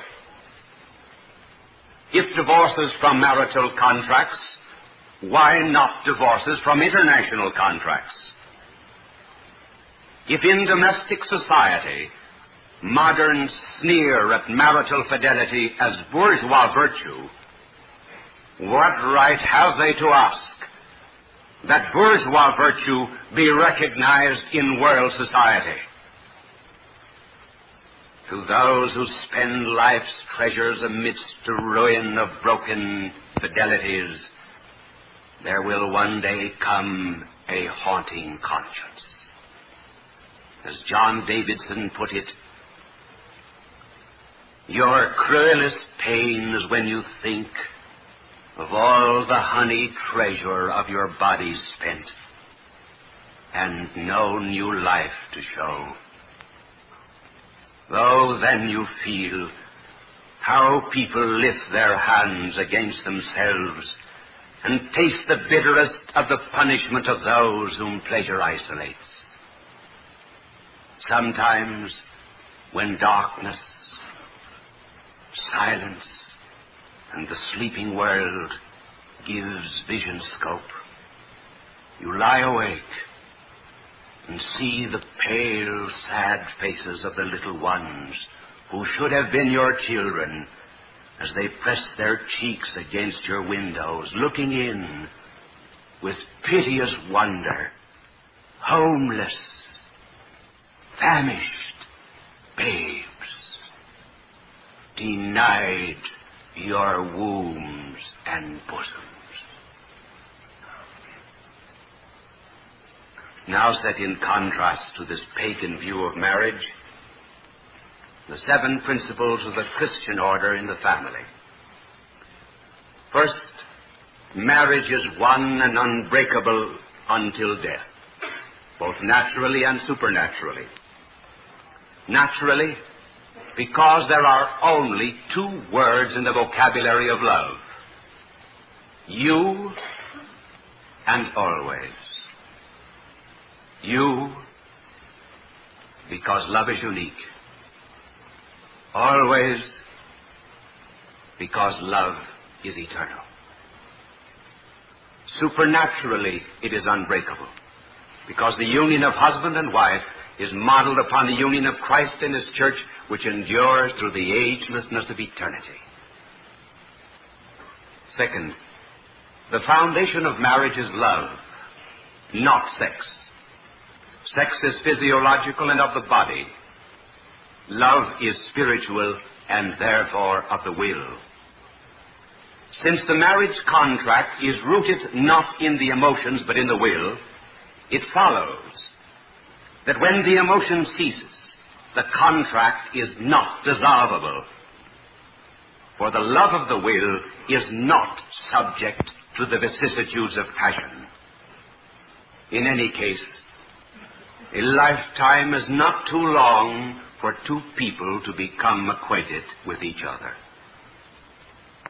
Marriage should be a series of perpetual and successive revelations, the sounding of new depths, the manifestation of new mysteries.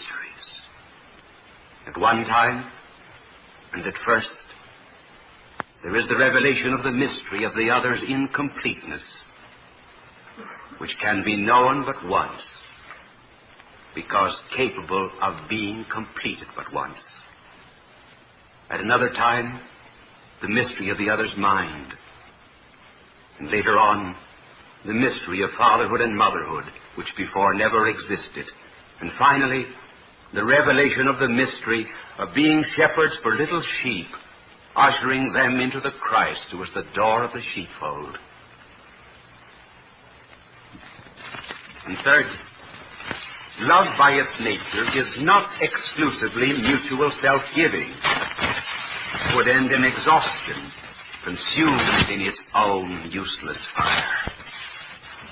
Rather, it is mutual self-giving which ends in self-recovery. As in heaven the natural bond of father for son recovers itself in the Holy Ghost, who is the bond of unity, so too the natural mutual love of spouse for spouse recovers itself in the child, who is the incarnation of their mutual self-giving. All love ends in an incarnation, even God's. Fourth, every every child is a potential nobleman of the kingdom of God.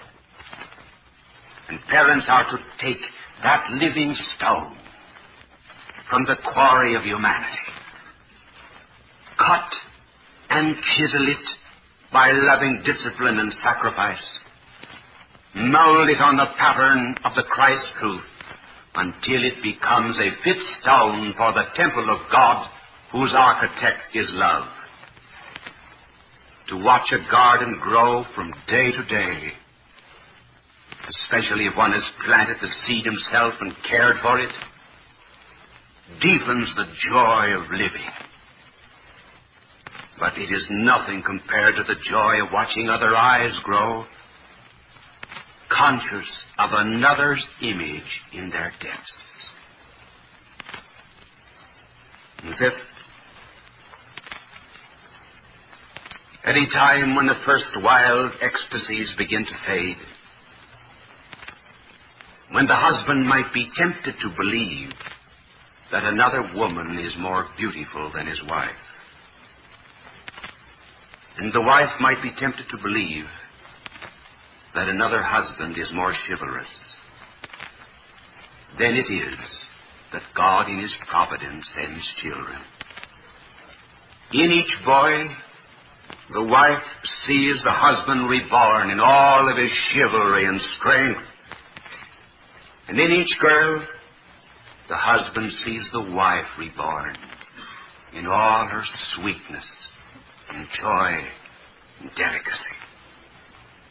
The natural impulse of pride that comes with begetting, the new love that overblooms the memory of a mother's pain as she swings open the great portals of the flesh, and the joy of each linked creature's and the other's fruit are as so many beads in a rosary, binding them together in an ineffable and unbreakable union of love.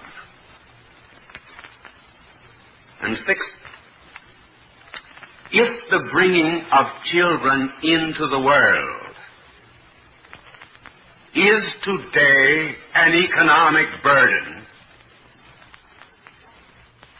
it is not because God's law is wrong.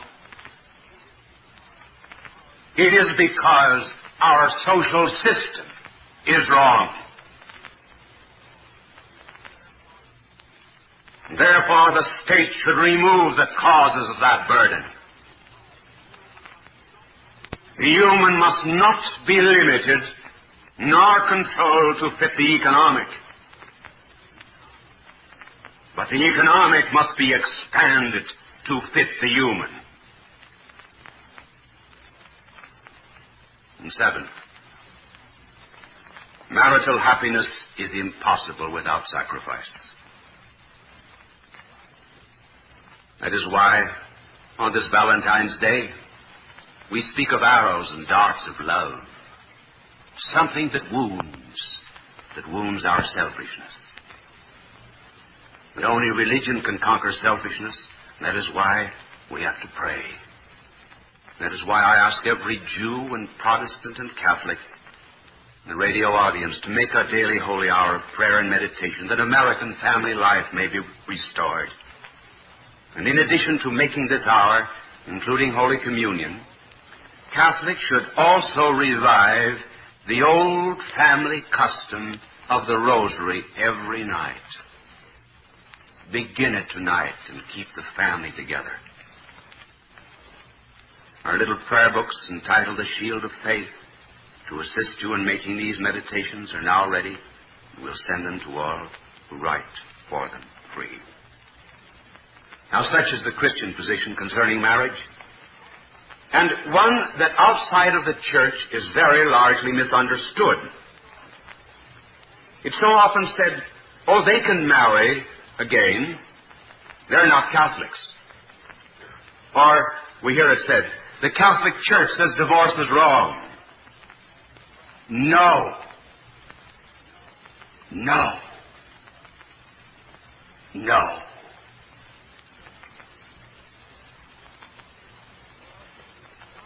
Divorce is not wrong because the church says it is wrong. Why does the church say it is wrong? Because Almighty God says it is wrong. There is not one God for Catholics and another for Hottentots. And all who violate the natural law will be punished by God. A modern pagan is no more free to break God's law than a Catholic. Why is it that everyone practically outside of the church associates the objection to divorce with the Catholic Church? Simply because the Catholic Church today is about alone in defending the natural law of God. And if a time ever comes when the church alone defendeth the natural truth that 2 and 2 make 4, the world would say, "Oh, that's a Catholic doctrine." I tell you that if the natural law continues to be defended almost alone by the church, a day will come when Catholics will have to be prepared to die for the truth that apples are green in the springtime and that it is wrong to poison mother-in-laws. Men and women of America, awake. Raise your altars to life and love while you have time. If you have not found the citadel of married happiness, it is because you have failed to lay siege to the outer walls of your own selfishness. The purpose of war is not the loot of the private soldier. Neither is the purpose of your marriage the loot of life. Like apostles, you have been sent out 2 by 2, not that you may just eat and drink and buy and sell, but that you may enrich the kingdom of God with life and with love, and not with death. The soil that takes the seed in the springtime is not unfaithful to its messiahship of harvest. And so neither must you play recreant to the responsibilities of love. The fires of heaven which have been handed down to you as to an altar have been given not for your own burning, but that you may pass on the torch, that other fires may climb back again to the heavens from which they came. If love were only a quest or a romance, it would be incomplete. On the other hand, if it were only a capture and an attainment, it would cease to rise. Only in heaven can these two ever be perfectly combined, that is to say, the joy of chase and the thrill of capture. For once having attained God, we will have captured something so infinitely beautiful that it will take an eternity of chase to sound its depths. But here on earth, God has given to you who are faithful in the sacrament a dim sharing in those joys, wherein 2 hearts in their capture conspire against their mutual impotence and recover the thrill of chase in following their young down all the roads that lead to the kingdom of God. It was a family in the beginning that drew a world of wise men and shepherds and Jews and Gentiles to the secret of eternal peace. It will be through the family again that America will be reborn. When the day comes when mothers will consider it their greatest glory to be sacristans of love's fruit, and when fathers will regard it as their noblest achievement to be the stewards of love's anointed ones, and when children realize that nature set no limit to the number of uncles a man might have, but that a man can have only one mother. When we realize this, then, America will be great with the greatness of the founding fathers and the greatness of a nation blessed by God.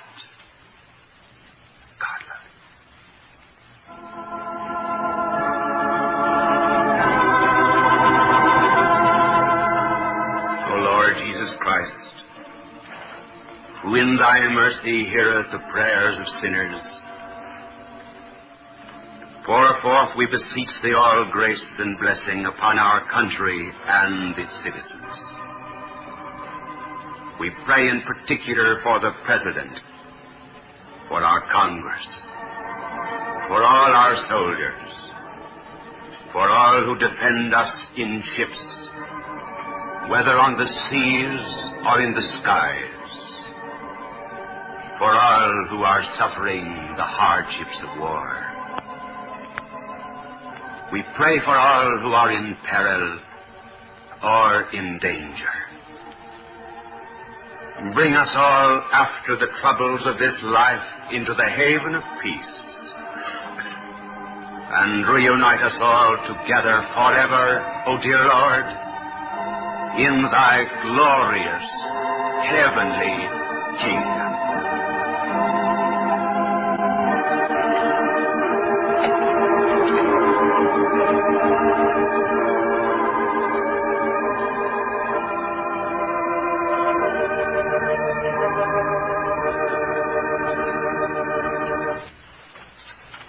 The address you have just heard was entitled The Christian Order and the Family, and was delivered by Monsignor Fulton J. Sheen of the Catholic University of America. This was the seventh in Monsignor Sheen's series of 17 addresses on the crises in Christendom. A copy of today's talk, as well as the booklet referred to by Monsignor Sheen, The Shield of Faith, may be obtained by writing to the National Council of Catholic Men, Washington, D.C., or to the station to which you are now listening. And incidentally, we're glad to announce that these booklets are now being mailed out as rapidly as possible to the thousands who have requested them.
Next Sunday at this time, Monsignor Sheen will deliver another address in this series, entitled The Christian Order and Education.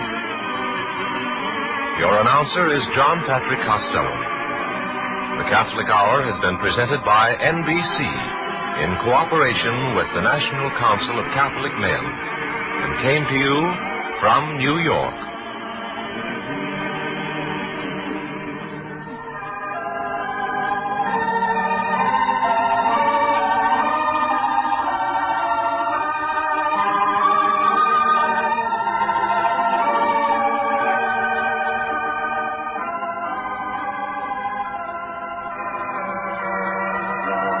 This is the National Broadcasting Company.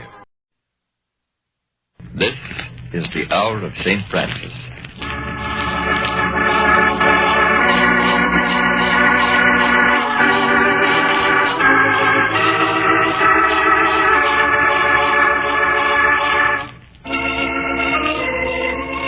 Do you realize that everything you do, every word you say, makes somebody better or worse?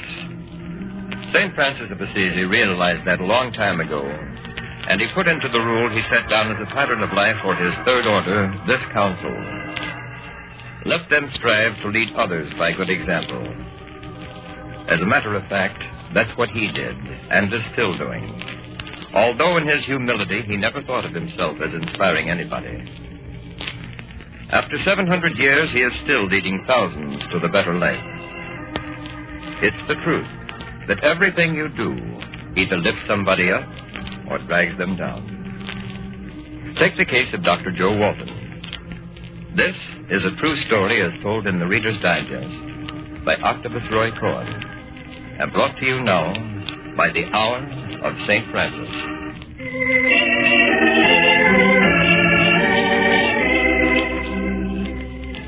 Up until 5 years ago, we always had just one doctor in Watertown. The sign in front of his house read, Joseph H. Walton, M.D. But everybody called him Uncle Joe. He was that kind of man, and Watertown's that sort of place. Quiet, friendly. Uncle Joe had brought most of the Watertown babies into this world. He was a part of the town we just took for granted, like the post office. And when we heard that a new doctor was coming to town, we started wondering how it was going to change things for us and for Uncle Joe.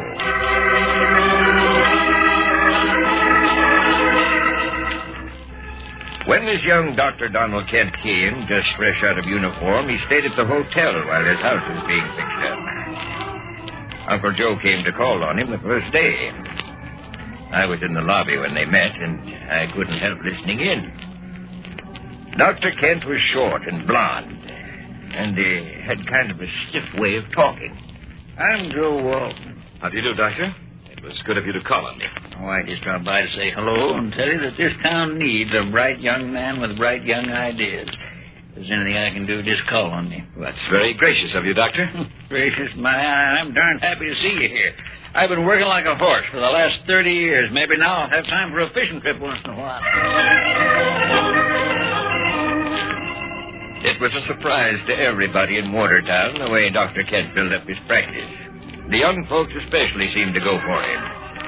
He made Uncle Joe look as out of date as a horse and buggy. We old-timers noticed other differences, especially in the way Dr. Kent talked to his patients. I remember one time I came down with an awful pain in my stomach, and my daughter called in Dr. Kent. What is the specific location of your pain, Mr. Banks? Well, location's in the stomach, but the specific... What is the nature of the pain? Intermittent or persistent? All I know is it hurts all the time.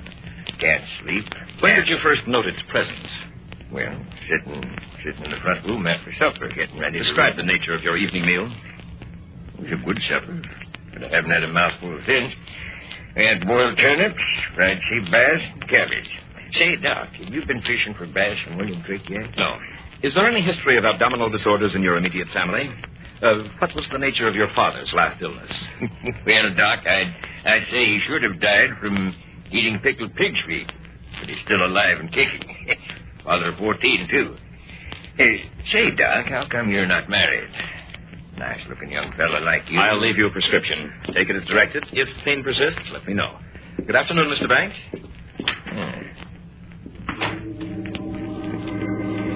Well, the next time I got that pain, I called in Uncle Joe.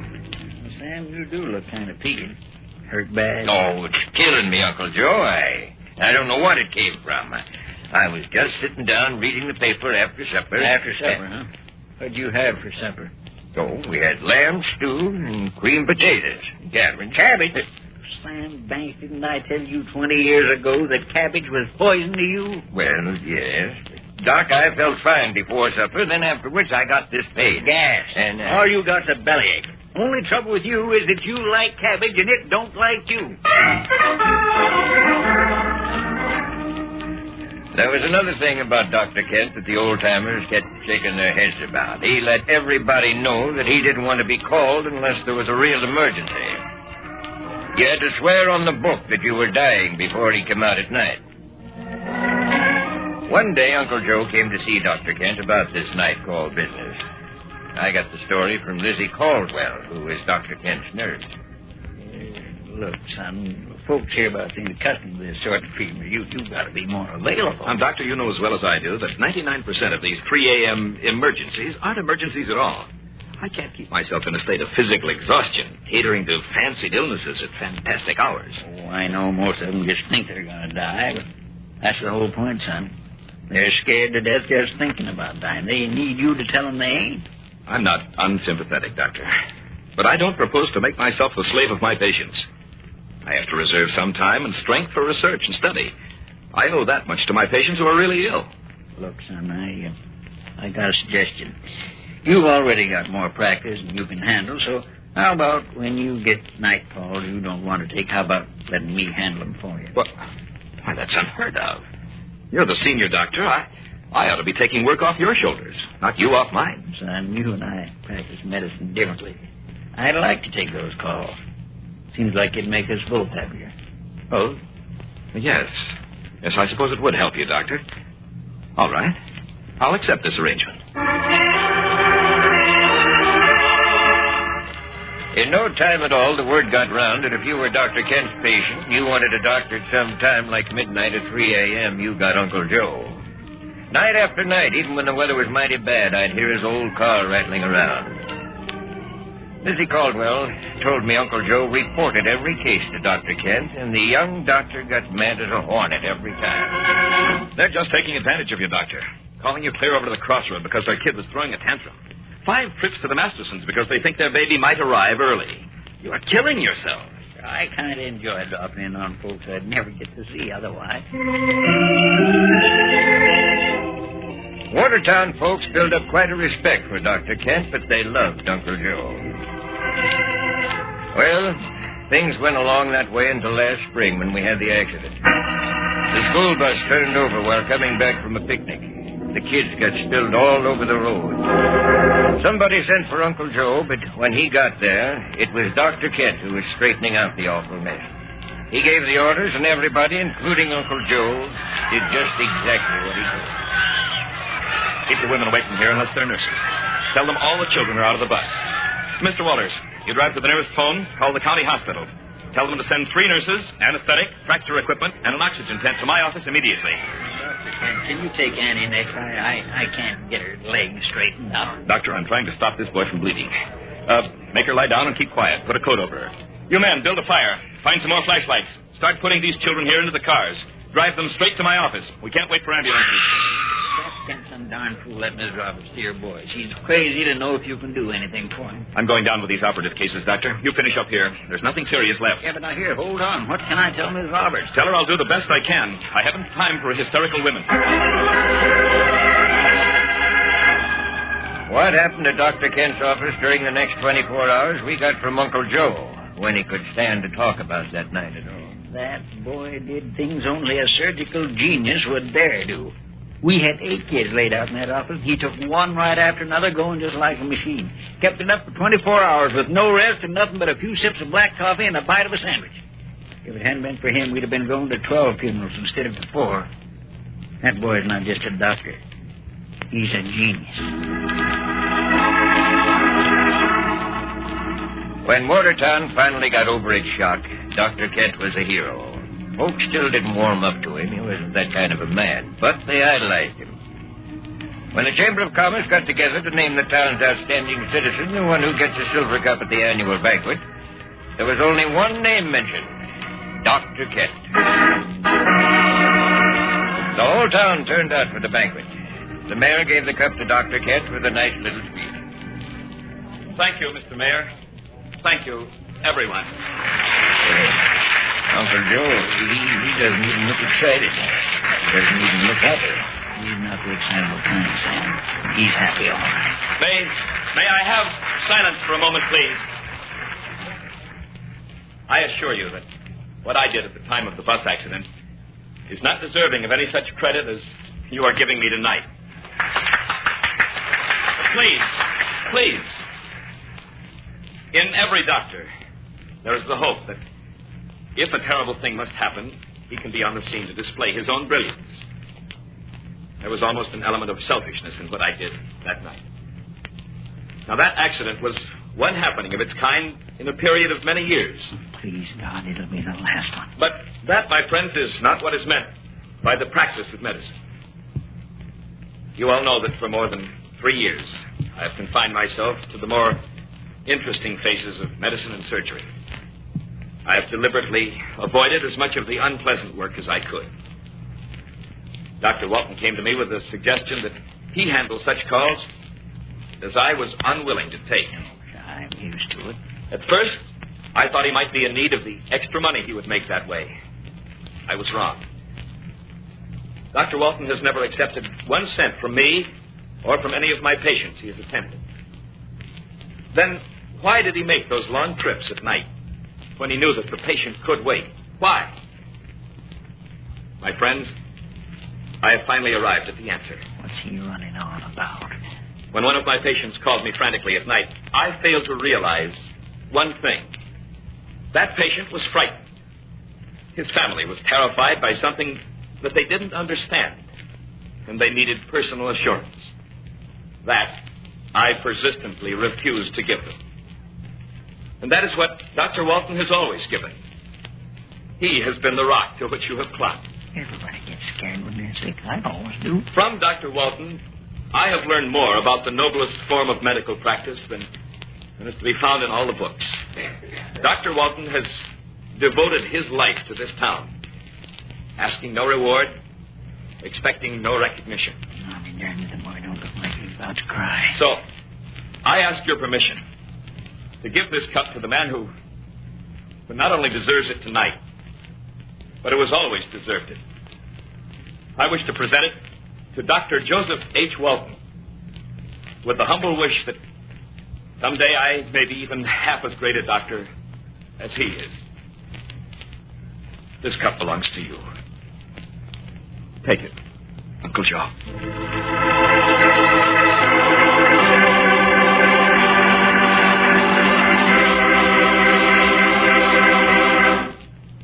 Uncle Joe did not get the cup for what he did, but for what he was.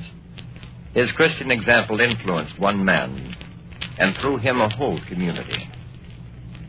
St. Francis of Assisi must love Uncle Joe.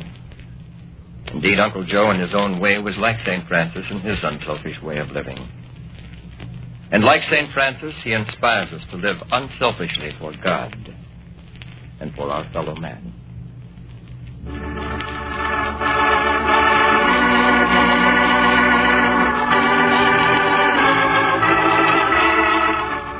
This quarter hour has been brought to you by the Third Order of St. Francis.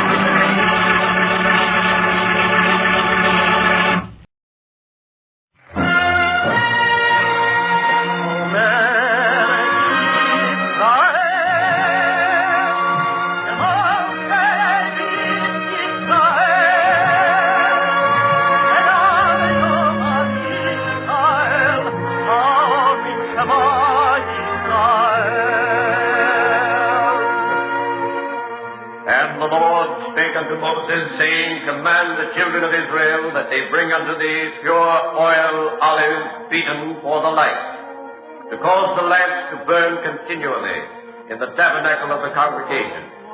And it shall be a statute forever in your generation.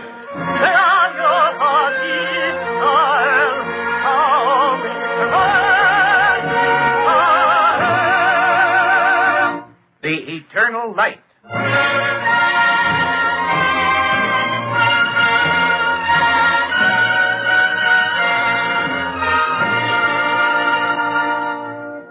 The National Broadcasting Company and its affiliated independent stations present The Eternal Light, a program which comes to you under the auspices of the Jewish Theological Seminary of America. Our drama today is Morton Wishenbrad's The Swim. Featured are Paquita Anderson, Donald Bucher, and Roger DeKoven.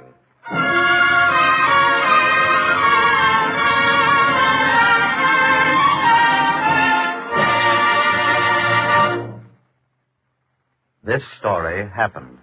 It is a true story.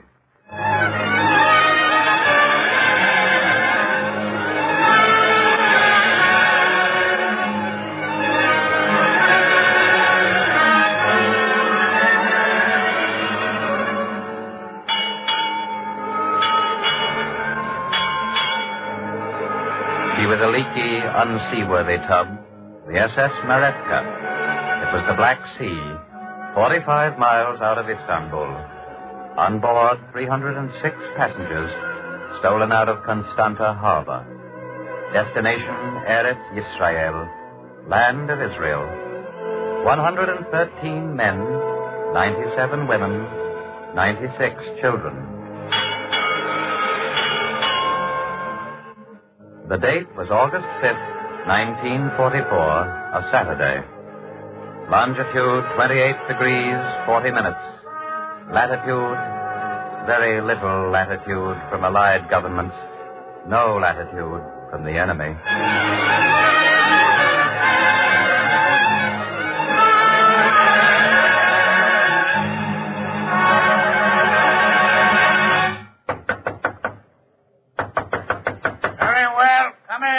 Don't stand there. Knock. Come in. What do you want? Get off my bridge. Captain, I'm a doctor. Pleased to meet you. Now get back where you belong. All right, Captain, but do you have any surgical instruments? A knife, a screwdriver, a pair of pliers. See the mate will give you some friction tape. Captain, there's a woman aboard. I'm not sure she's well. She's in her 8th month. What do you want, Doctor? A place to examine her. I've looked everywhere. We're packed on deck. We're packed in the hold. They're even packed in the lifeboats. I need a place to examine her. Doctor, I don't care for your criticism of this vessel. You carried cattle once, Captain. Did you pack them in as you pack us in? No, but then, my dear doctor, there's no profit in dead cattle, is there? All right, take it to my cabin. Thanks.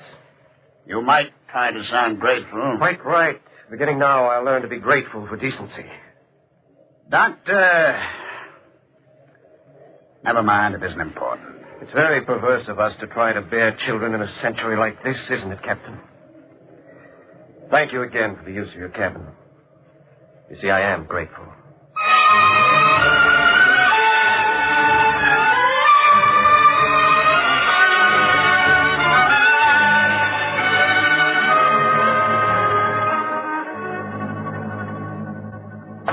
Doctor, I'm sorry. I couldn't wait outside.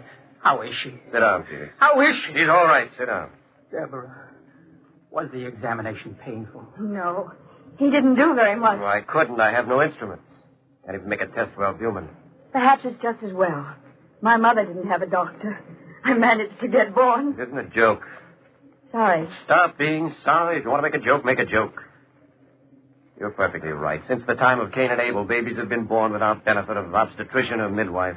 See, Felix, there's nothing to worry about. Then why are her ankles swollen, Doctor? Well, she's probably got albuminuria. Probably verging on toxemia. That's a clumsy guess. In my profession, you're supposed to know, not guess. Deborah, if we were anywhere else, I'd take steps to induce labor. Then I'm glad we're here. I want the baby to be born when my time comes. I'm primitive, Doctor. Some women are. Don't sound so noble. Nobility is the arrogance of the defeated. I'm sick and tired of being defeated. I'm sick and tired of being noble. Doctor. Let's get out of here before we get on each other's nerves. Doctor. I said let's get out of here. I just wanted to ask a question. You don't have to jump Ask and be done with it. If you have a question, ask. Why the preliminaries? Why do we talk so much? Why do we ask so many questions? What do you want? She's my wife, Doctor. Don't make a speech. What do you want? Some other time, Doctor. Come, Deborah, before I hit him. Felix, he's upset because he's frightened about me. That's true, isn't it, Doctor? In my profession, you're not supposed to guess. You must have been a good doctor once. It isn't necessary to mollify me. I'm waiting, Deborah. Doctor, is there anything you want me to do? Not a thing. If I told you to rest, where would you rest?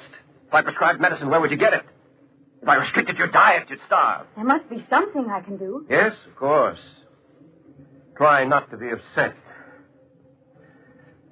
Deborah, forgive me. Of course. Avoid salt.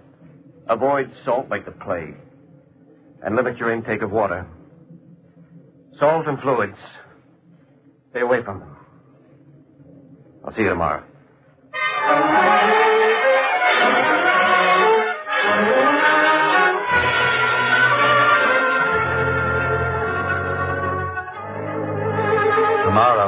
August 6, 1944. It was the Black Sea, approximately 14 miles off the Turkish coast of Igniada. At 9 minutes past midnight, the SS Marevka broke radio silence. SOS. SOS. SS Marevka signaling SOS. Periscope following us. At 11 minutes past midnight, off the coast of Igniada. The torpedo. Like phosphorus. Look. It comes. Shema Yisrael, Adonai Eloheinu, Adonai Echad.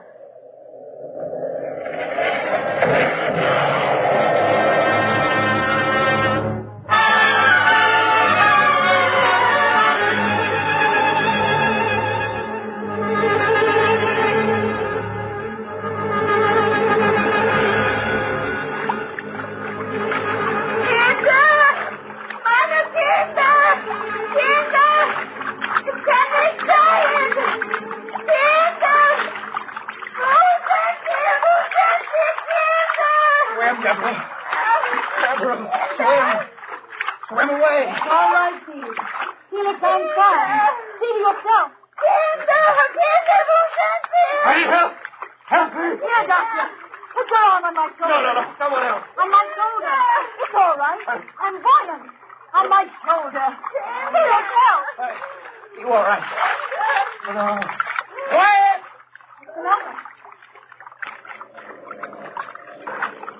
The Circus. The submarine. She's died. What's the water? Everyone died.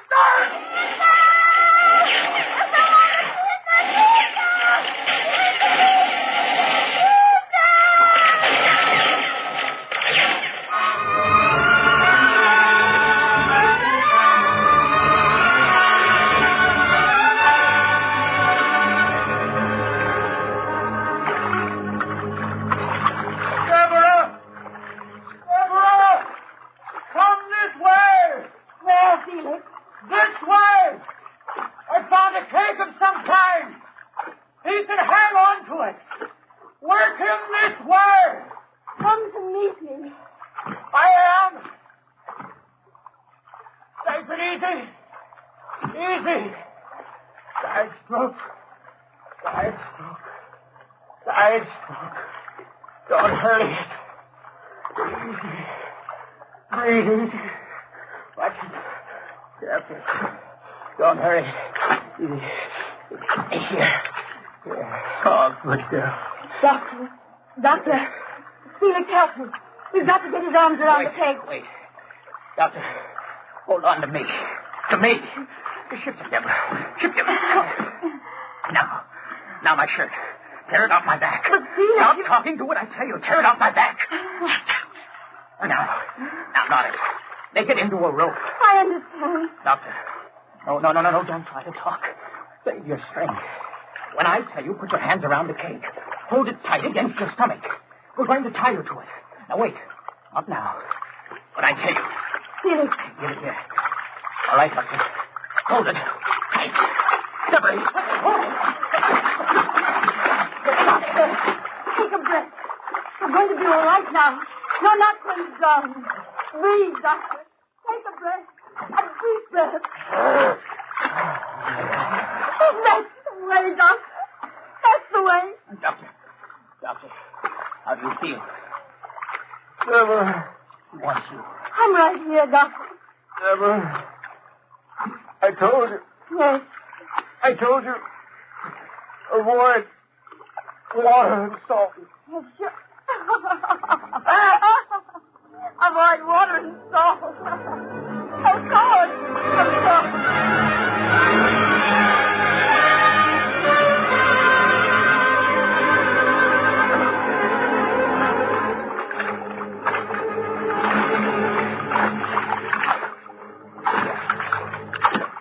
Anybody alive?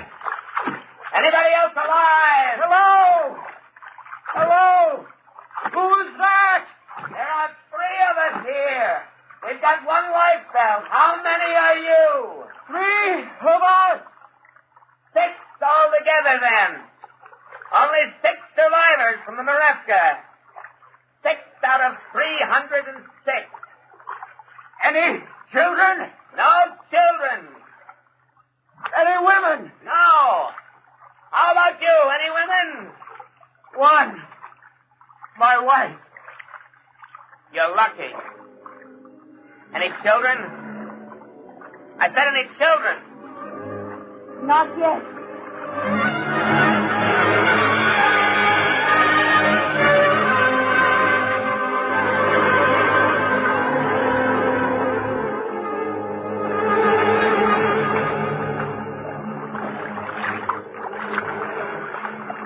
I've got to get your wife to land. Any idea? Yes. About 14 miles. Which way? Southwest. You hear that, Doctor? I hear. Maybe we can float him with the tide. We could, couldn't we? No. I'll help you, Doctor. I said I was going to. Doctor, you can hold the life preserver. Good way of floating him. No, you can't. But the tide. At this point, the Black Sea, no tide. You're sure? Sure, no tide. We'll have to swim. 14 miles. Yes. Deborah, Yes, I can swim. the exertion won't be good for you. Excuse me, it came automatically. That's it. What do you mean? That's the way to swim. Automatically, like roving. Nice. 14 miles. Doctor, how badly do you want to live? Not that much. You came this far. Felix, you're a belligerent man. I stayed alive that way. Doctor, do you want to drown? Good enough for them. Excuse me. 6 people hanging onto a wooden keg in a single life preserver. Arguing. We're all crazy. Exactly. Let's have the decency to drown quietly. I want that baby. Felix, what for? The baby is important. Why? Because sometimes the seed is more important than the tree. Well, that's crazy. I don't know. There were 306 on the ship. Now there are only 6. It'd be something for them if 6 came to shore. And then a 7th. 7th for them. We'll swim together. As close together as possible. Now let's begin. You agree? Yes, Felix. I agree. We agree. Doctor? Yes, Felix. Don't swim. But please don't try.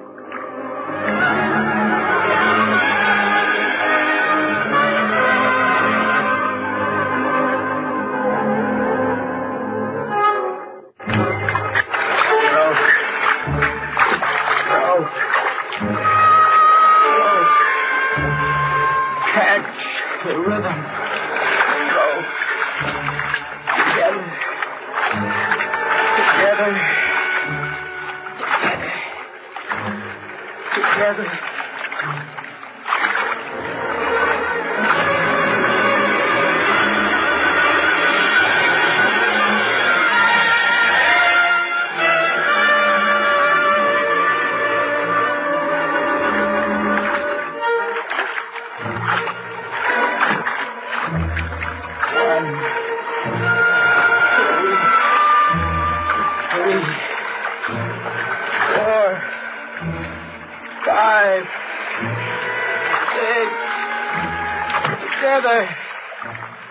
Together. Together. Choke. Felix! Water, take water, everyone. What is it? I'd like to rest. We'll rest for 15 minutes. That's good. Deborah, are you tired? No. Hang on a little longer. Only a little longer, Dick. Sure. Getting light in the east? Is it? Yes. Yes? What is it, Felix? Nothing. I just wanted to say your name.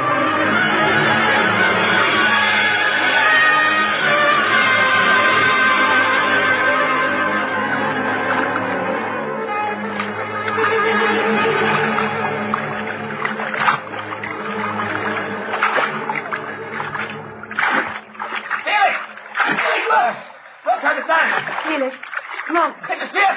Maybe a German ship. It doesn't matter anymore. Felix, I can't lie. Let's shout. Everybody shout. Dr. Felix, Deborah, shout. All together. 1, 2, 3.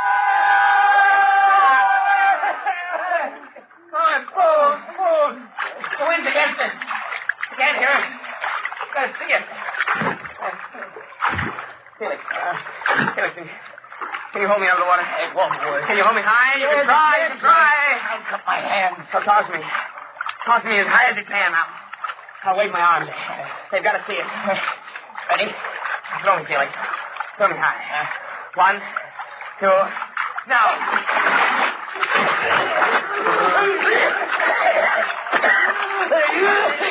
See me. No use. You're wasting your strength. Felix, we got to try again. Whatever you get here. Somebody now. Now when he throws me up, shout! Everybody shout!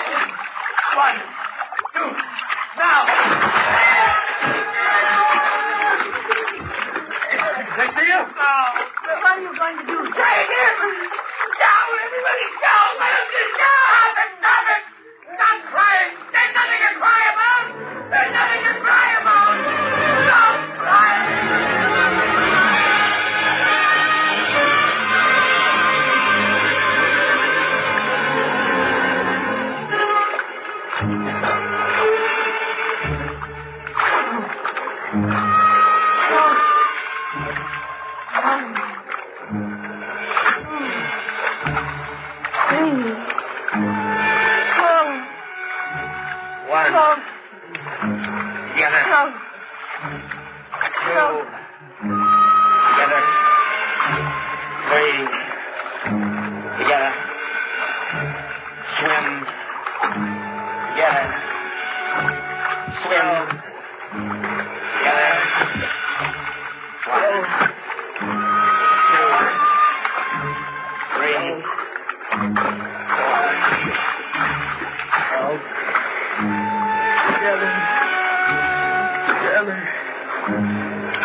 It's all right, Felix. There's nothing wrong. Just a little pain. It hasn't begun. No. She's telling the truth, Doctor, isn't she? Ask me. It's my baby. Felix, I'm telling the truth. The pulse is very fast. Try your own pulse, Doctor. Oh, it beats fast. That's natural. My pulse, too. You hold your head. You float, Deborah. No. No floating. When you float, you don't travel. Come on. Swim. Let's swim. That's Mommy. Let's swim.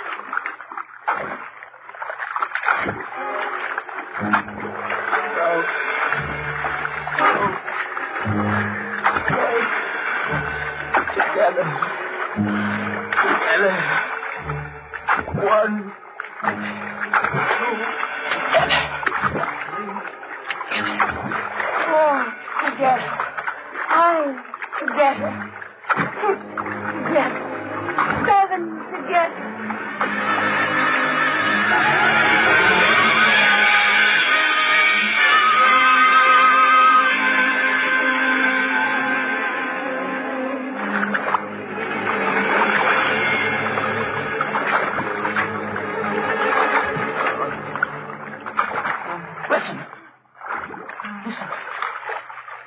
To be. Listen. Stop swearing. Nothing. Hold his head up. Hold his head up. I heard it. I I'm sure I heard it. Nothing to hear. Nothing here. I heard surf on shore. Listen. Nothing. No shore. No shore. I'm tired. I'm too tired. Don't think. Wake up. Wake up. There's only a little more. Just a little more. Wake up. Leave me alone. Swim. I'll let you alone if you swim. Come on. Do everything I can. Move it. Keep with your feet. Keep tired. Leave me alone. Too much for all. It's enough. No. We swim. Down. Swim. Keep swimming. Slow. Together. Swim. I said swim. Drown.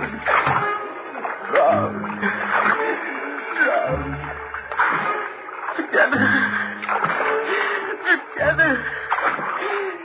Drown.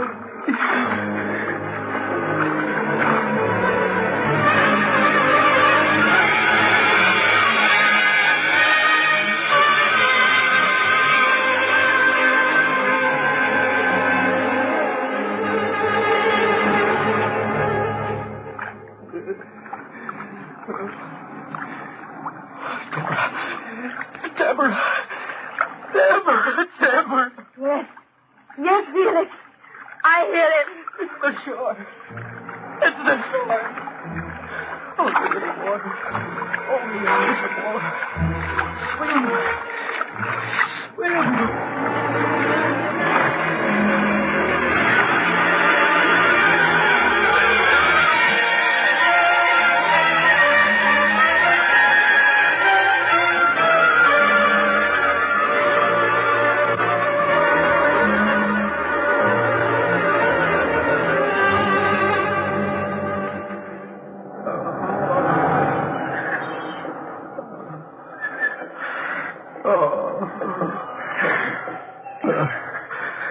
Doctor. Yes. Doctor. Is she? Fine. Oh, thank God. Yes. 6. Yes. 6 of us. And the 7th. To be. A 7th to be.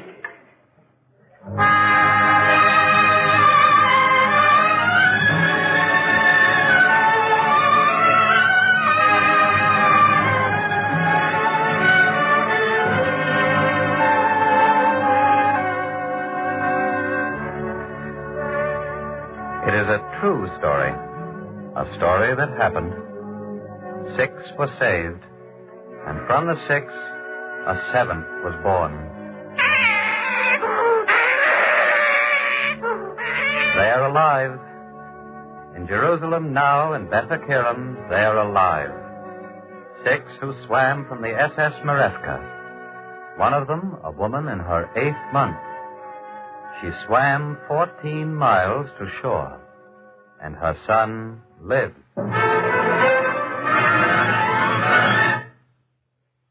It is a story for Mother's Day.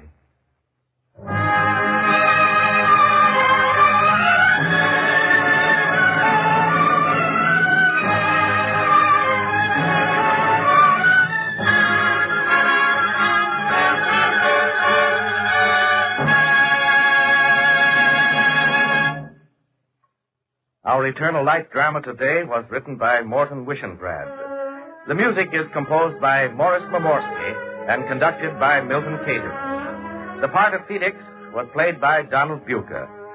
Deborah was played by Paquita Anderson, the doctor by Roger de Coben. Others in the cast were Adelaide Klein, Leon Janney, Alan Hewitt, and Ralph Bell. Cantor David Futterman sang the liturgical introduction. The entire production is under the direction of Frank Papp. For a free copy of today's script, write to the Eternal Light, 3080 Broadway, New York 27, New York. This program is a weekly presentation of the National Broadcasting Company and its affiliated independent stations in cooperation with the Jewish Theological Seminary of America.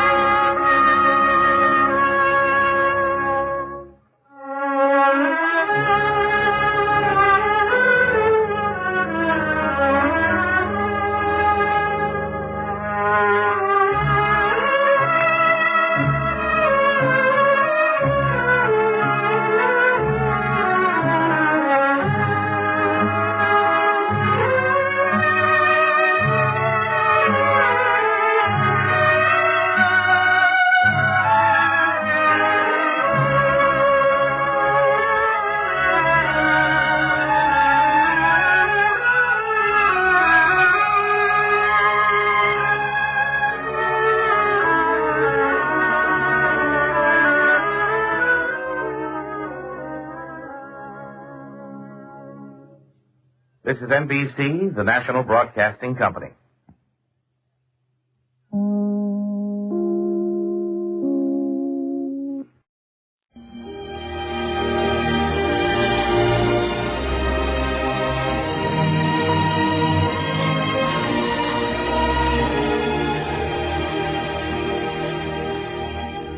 In Psalm 63, David said, "My soul shall be satisfied as with marrow and fatness, and my mouth shall praise thee with joyful lips, when I remember thee upon my bed, and meditate on thee in the night watches."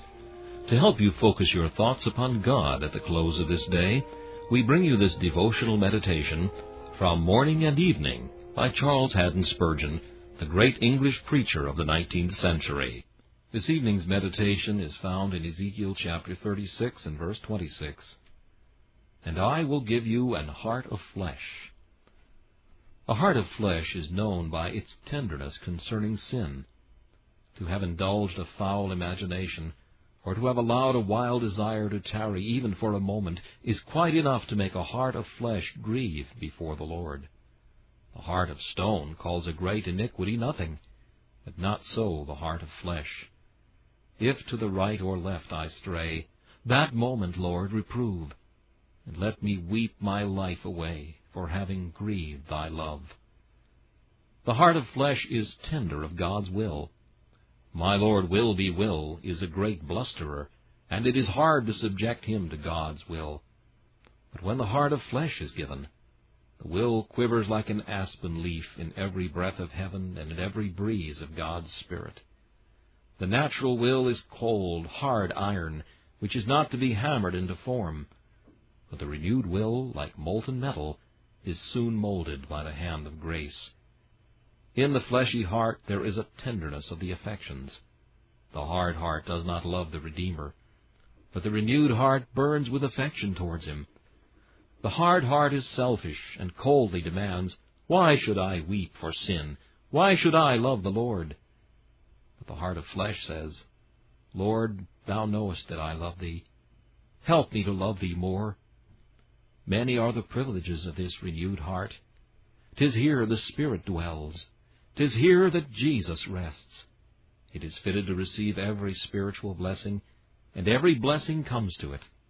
It is prepared to yield every heavenly fruit to the honor and praise of God, and therefore the Lord delights in it. A tender heart is the best defense against sin, the best preparation for heaven. A renewed heart stands on its watchtower, looking for the coming of the Lord Jesus. Have you this heart of flesh? This meditation was taken from Morning and Evening by C.H. Spurgeon.